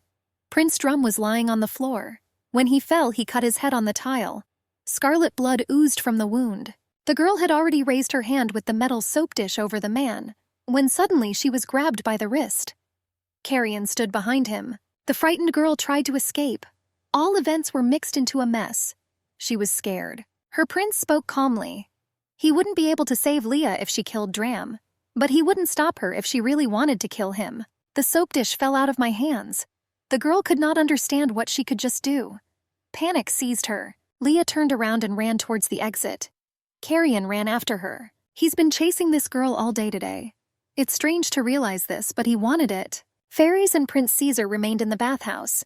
They needed to get Drum to the hospital wing. However, the young blonde smiled. One more bruise wouldn't hurt the scoundrel, especially if no one knew about it. In the rain, in the garden, Leah stood. How her life turned into this. Why did all this happen to her? Carrion approached her, called her by name. The girl turned around and their eyes met. She extended her hand stained with royal blood. The girl whispered that she didn't do anything.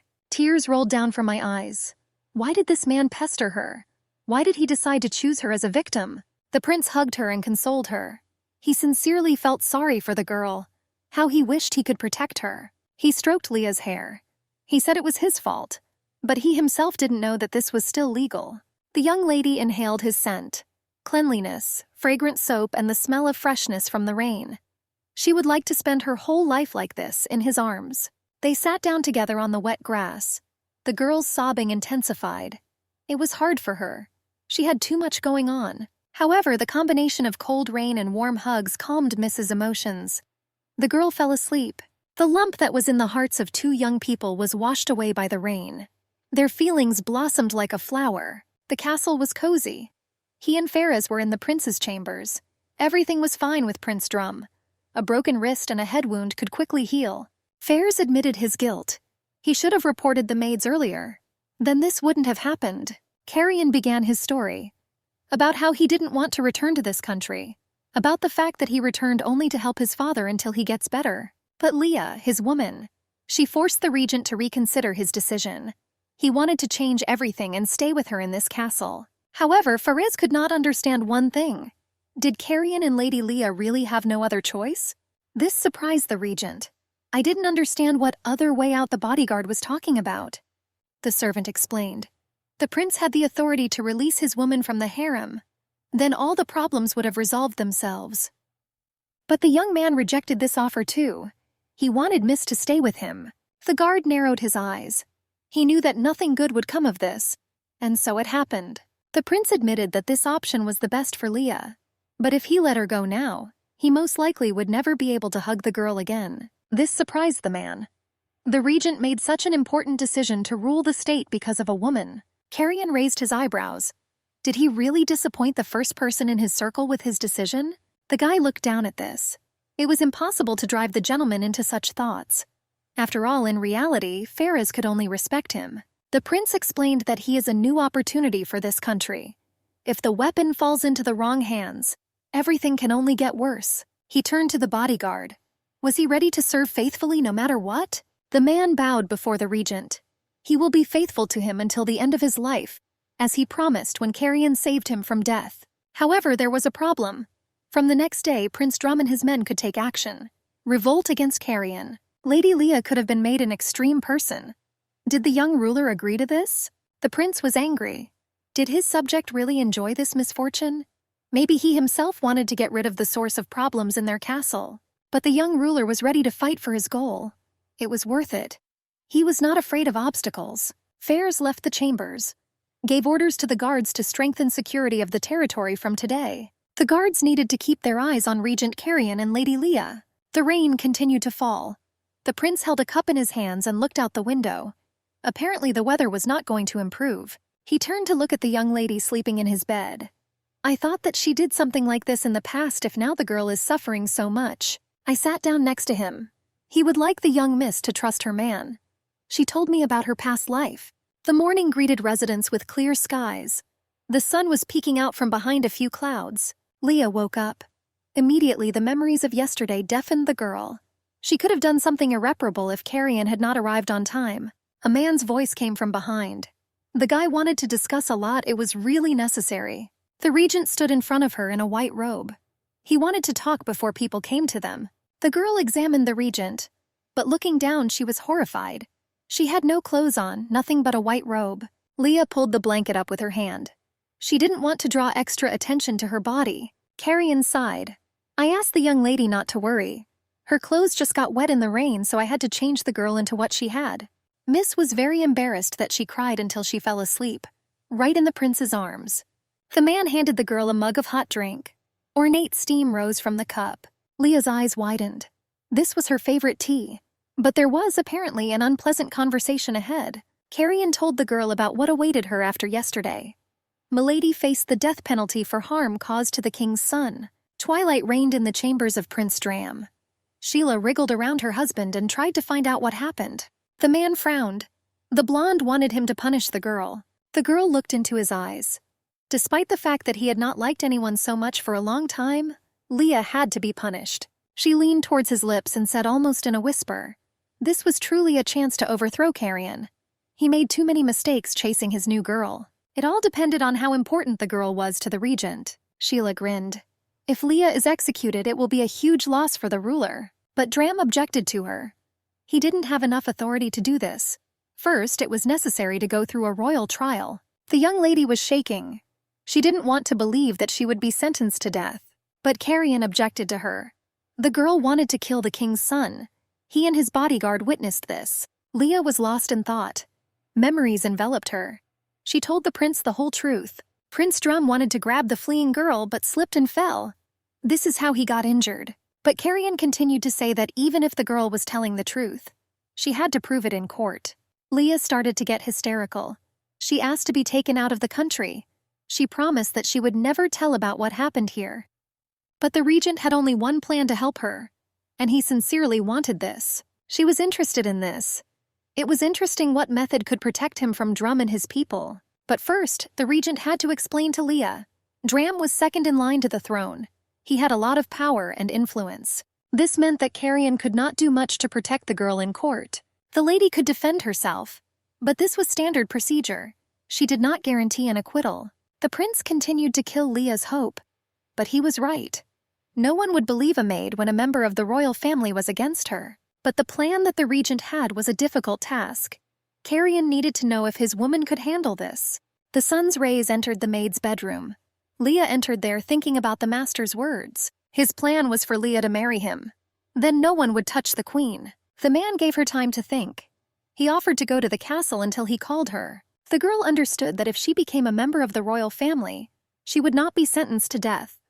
But suddenly the regent proposed marriage not only for this reason. Perhaps he himself wanted this. However, Miss did not understand why Carrion needed this.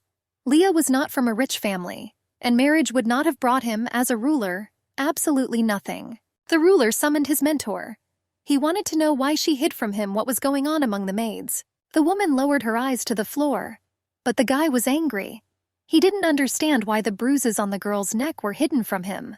The young man did not approve of the fact that details about his woman's life were hidden from him. The master's words did not escape the chief. He spoke not about his women, but about his woman. She was interested in what the regent was up to, but she stood in defense of Prince Dram and the maid who helped him. Those only followed laws and traditions. Therefore, they could not be accused of anything. Carrion knew this. That's why I wanted to change the customs associated with maids, whatever it takes. Leah and Ruru carried clean sheets. The friend was worried that the girl had taken too much and might hurt her back. But the maids hurried outside. The sun was shining in full. The laundry would probably dry quickly. The girls hung sheets in the yard. There wasn't a single cloud in the sky. The weather was beautiful. The girl looked at the horizon. There was a port in the distance. Words cannot describe how surprised Leah was. Thoughts began to swirl in my head. The young lady could have jumped off the building and run away. It seemed to her that freedom had never been so close. A guard approached her from behind. I asked Miss to be careful, she could fall from such a height. The girl recognized the men as Carrion's royal guard. It was strange for her to have such a careful attitude towards her personality. A thought occurred to Leah. Perhaps she misunderstood the prince's proposal. He probably just wanted to extend their contract. The girl giggled in her own relief. She herself didn't understand how she came up with the idea that the prince wanted to marry her because of his feelings. The mistress of the harem was in the king's reception room. She had already reported on a possible marriage between the regent and the maid. This even frightened the king. How could his successor marry a simple girl and not an aristocratic woman? Next, we had a conversation with the prime minister. The men were discussing Prince Drum. He won't leave this woman alone anymore. These powerful people were amused by the game of pawns. They were interested to know what would happen next. The teacher gathered all the maids in the courtyard. This was due to a new order from the leader of the country. The prince indicated that no one, regardless of status, could touch the maids for sexual purposes. This caused excited whispers among the girls. This order was contrary to the traditions of the castle. Leah entered the room. The maids looked back at her and discussed something. Ruru burst into the living room. Before she could say anything, the lady stopped her. The girl was interested in one thing. Why did everyone look at her like that? But her friend answered. Everyone was very grateful, but they were afraid to talk about it. But still the order had to be carried out. Leah had to gather herbs. She was not happy to be under the scorching sun all day. With a huge basket, the girl was looking for a garden with herbs. Footsteps were heard in front of her. Miss took a closer look. An old man was walking along the path ahead. The man almost fell. Leah managed to catch the man. Thus she saved him from falling. The girl asked what the gentleman wanted. He explained that he dropped his item into the fountain this morning. The lady took a closer look. At the bottom of the fountain were garden shears. The girl was surprised how such an old man could work. Miss turned around hoping to ask the guards for help. But there was no one around. But the girl was not at a loss. I decided to help the man myself. She entered the fountain. Leah had already entered waist-deep icy water. She turned to the man. He asked the girl to be careful, and the young lady dived deep. A second later, she raised her hand in victory. She was able to get scissors for the elderly man. When the girl came out of the pool, she asked the man, why did Carrion allow such an elderly man to work in the garden? Having spoken, Miss picked up her basket. I asked the stranger where the herb garden was located. The man leaned on his cane and exhaled. Carrion stood behind him. He was angry at his father for being with Leah, but since the king wanted to test the regent's woman, why didn't he want to discuss this? The man admitted that the girl was smart, but she was also dangerous for the royal entourage. Evening has come. The stars dotted the sky with their lights. If you looked up for a long time, you could see several local constellations. Ruru was angry with Leah. The girl did not collect at all what was needed for the gentleman. The girl was angry. If they wanted results from her, they should have trained her. The lady was given the order to do whatever she needed. The woman always fulfilled her duties. Leah turned around.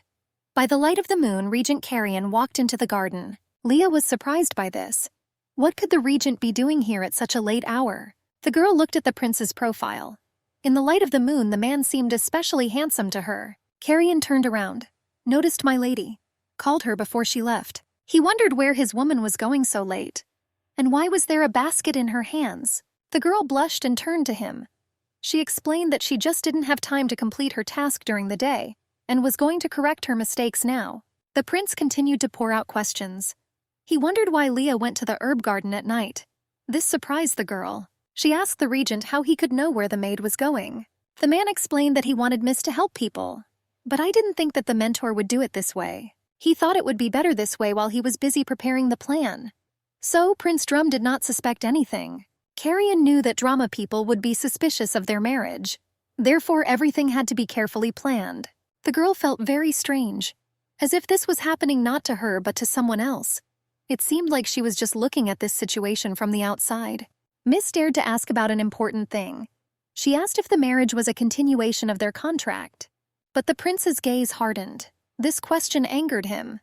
I remembered the doctor's words that it was impossible to put pressure on the girl. He nodded slowly. Leah correctly understood the master's wish. They will just continue the investigation without arousing suspicion. From this, hope blossomed in the young lady. She no longer needed to be afraid. The girl's eyes shone. She agreed to marry Regent Carrion. In the morning, the prince was already sitting in his office. Fairs brought him the documents in a cardboard folder. The men understood that they had broken the law. However, if no one could know for sure, everyone was safe. The sun was at its zenith and the girls continued to work.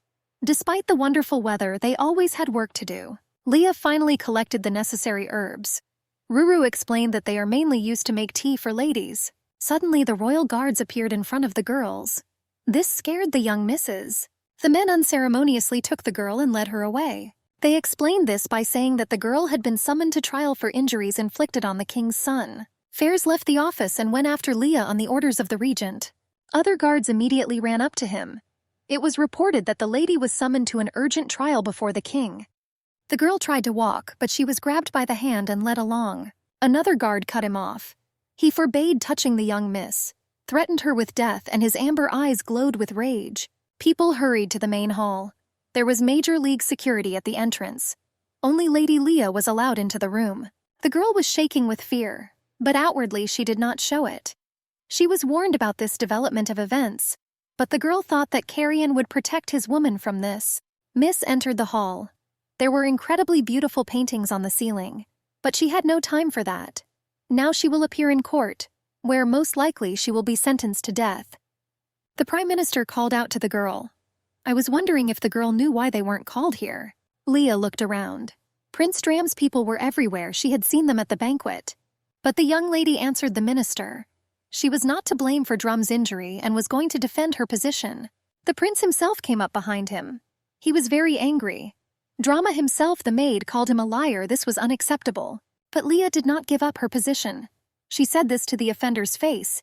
He was a real liar. The Prime Minister intervened. He wanted to listen to the prince and the incredible lies of the maid. The hour of drama has come.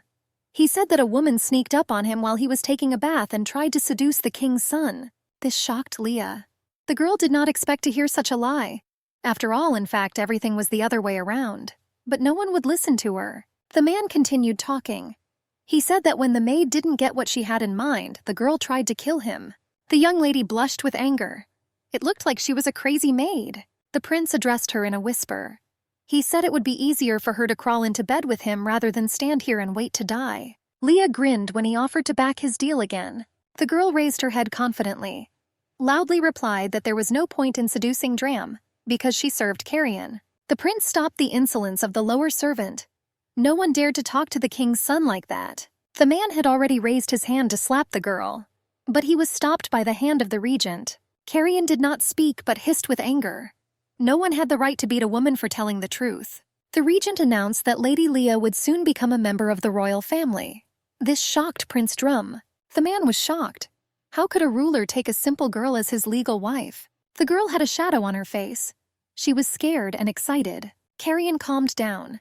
He replied that Leah accepted his proposal.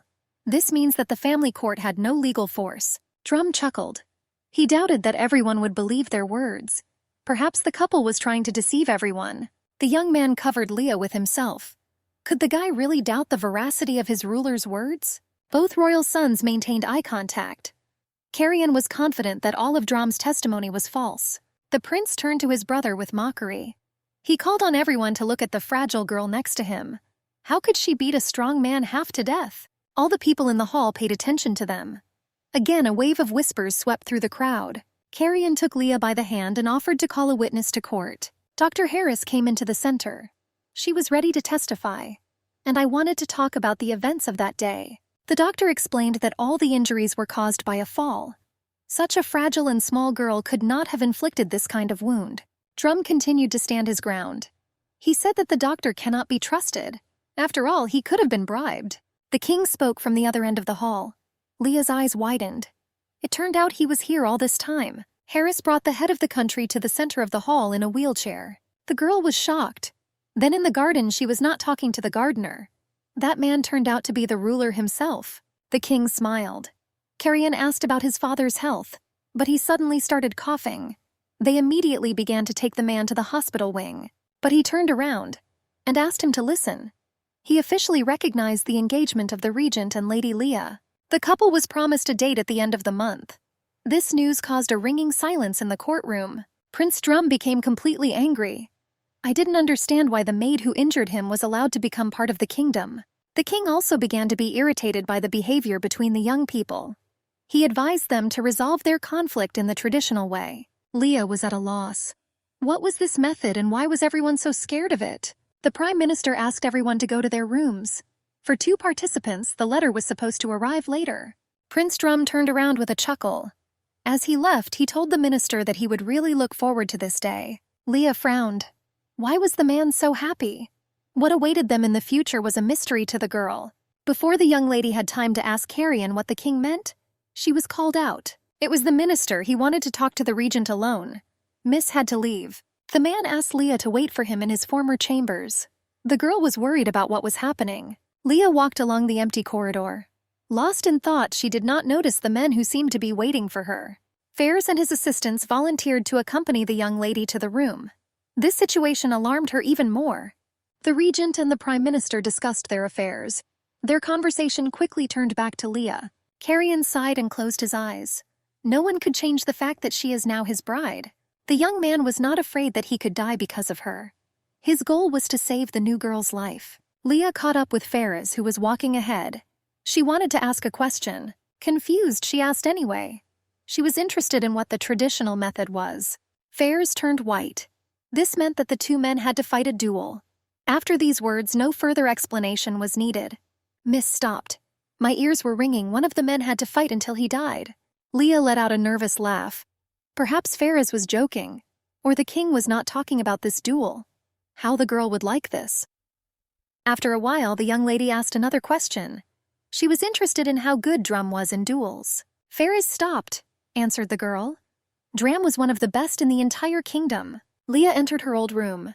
She didn't think she would come back here again. The girl thought about how much had changed. Here the girl was no longer Carrion's lover, she became his bride. Suddenly, sadness came over the young lady. What would have happened if the prince had died in a duel with Dram? It was scary to even imagine. Leah was frightened by the fact that Carrion was more well-read and intelligent than physically prepared for a difficult competition. The girl was trembling with fear. The regent was not equal to Prince Drum. A young man approached from behind. Miss jumped in surprise. She was so lost in thought that she did not hear him enter. The man was serious. He was worried about what happened to my lady while he was gone. The girl looked warily into the eyes of the gentleman. She asked if he would really fight Dram. His gaze immediately became gentle. Leah was worried about him. This realization filled my chest with pleasant warmth. The girl looked at Carrion in fear. She asked if he was afraid of dying during the competition. But the guy smiled. No one was going to fight to the death. It was just a battle until victory. Leah laughed. The regent's words came as an incredible relief to her. The young man came closer. His bride needn't have been afraid. He had the situation in his hands. In the evening, Ruru came to Lady Leah's chambers. She was sincerely happy for her friend. The girl thought that there was probably a lot of talk about her among the women of the harem. But the maid hastened to upset her. If Miss could become Carrion's wife, then others could become a second or third wife. This brought sadness to the young lady's heart. Leah sat down on her soft and spacious bed. Suddenly, the door opened slightly. The girl's gaze was immediately drawn to the narrow gap opening into the corridor.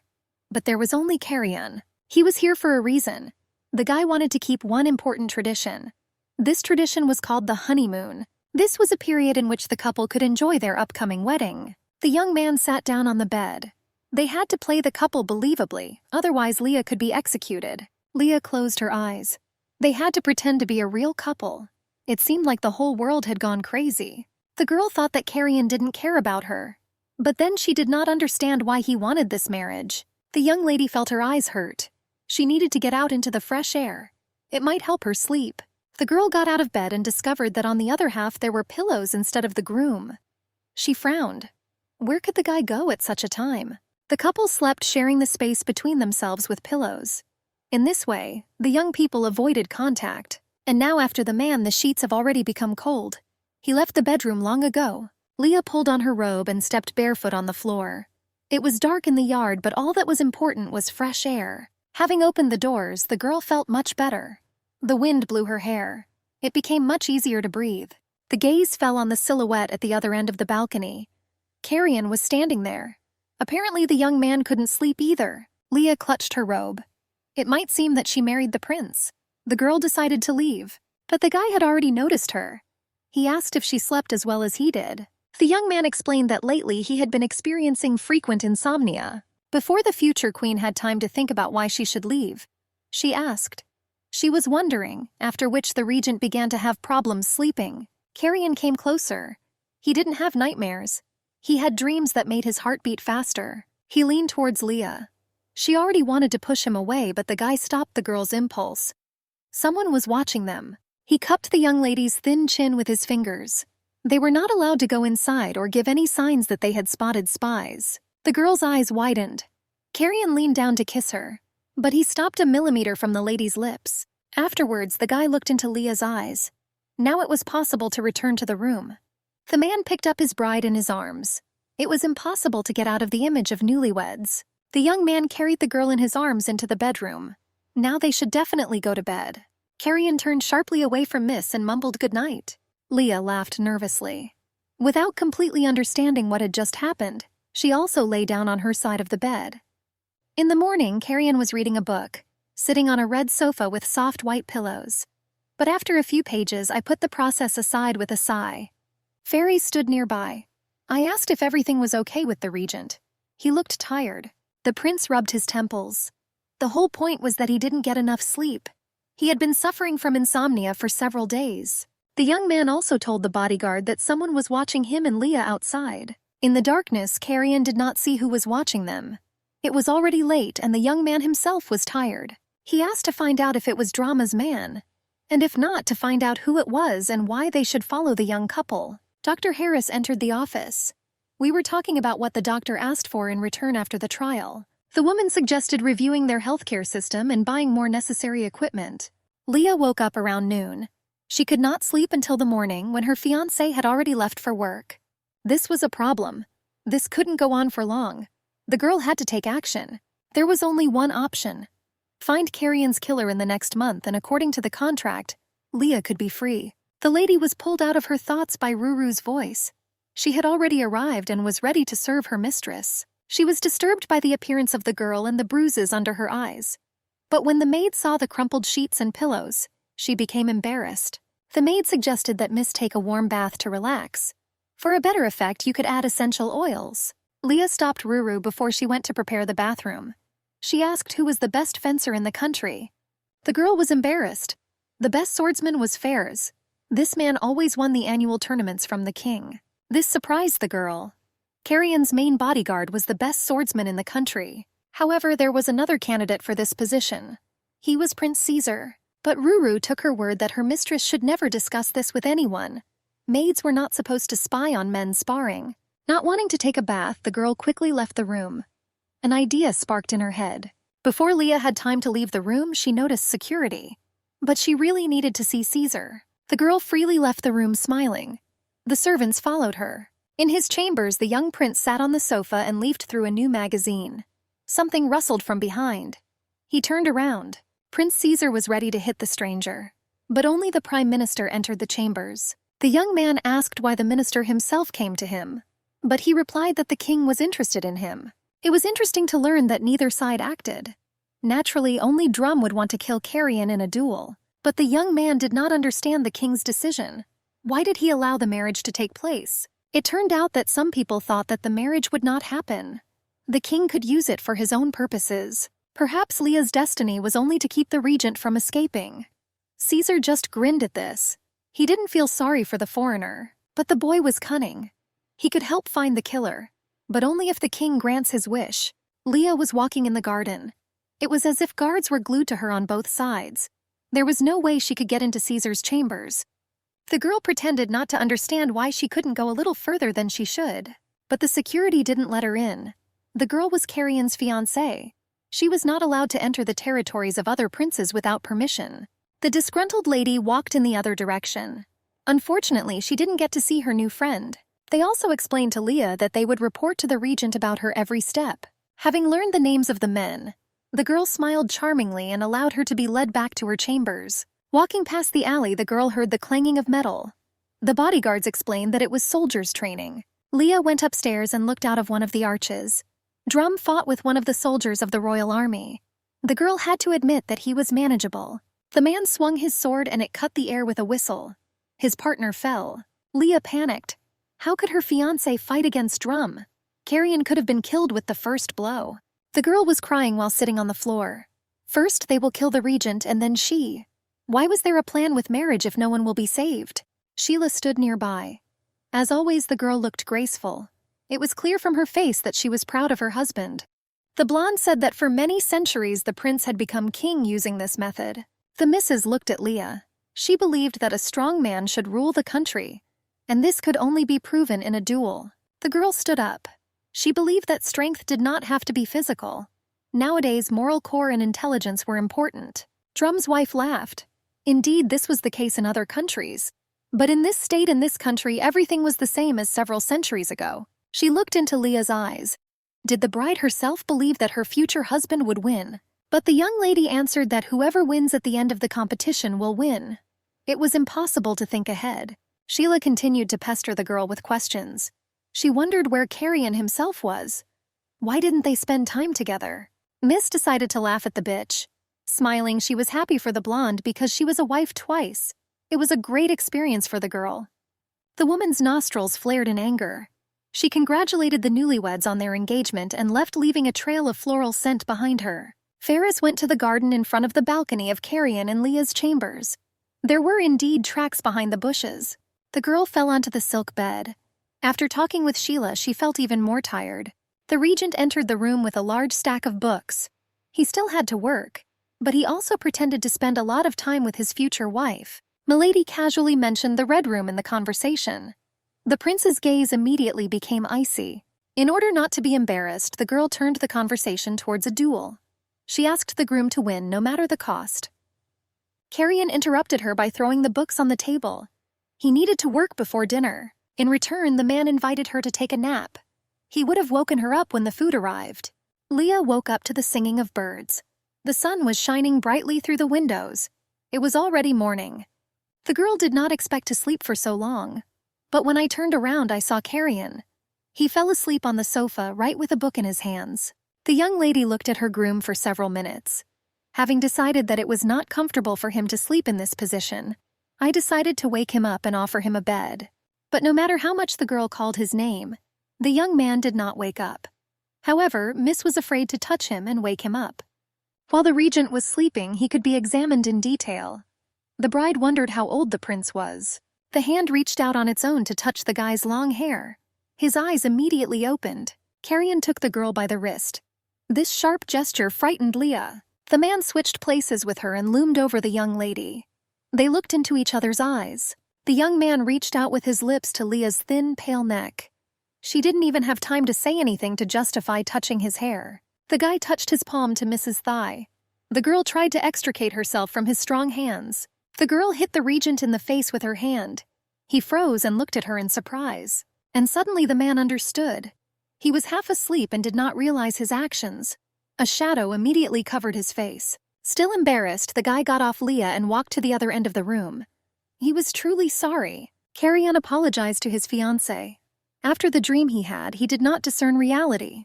But the girl was not pleased with his words. Her heart sank with resentment. Who could have dreamed of the prince that he would behave like this while asleep? Leah wrapped herself in her robe up to her head. She touched Carrion for the first time today. Ruru entered the room. The maid did not expect to see the lady in the same clothes she was wearing in the evening. Milady turned to her. She had to ask her friend about one very important thing.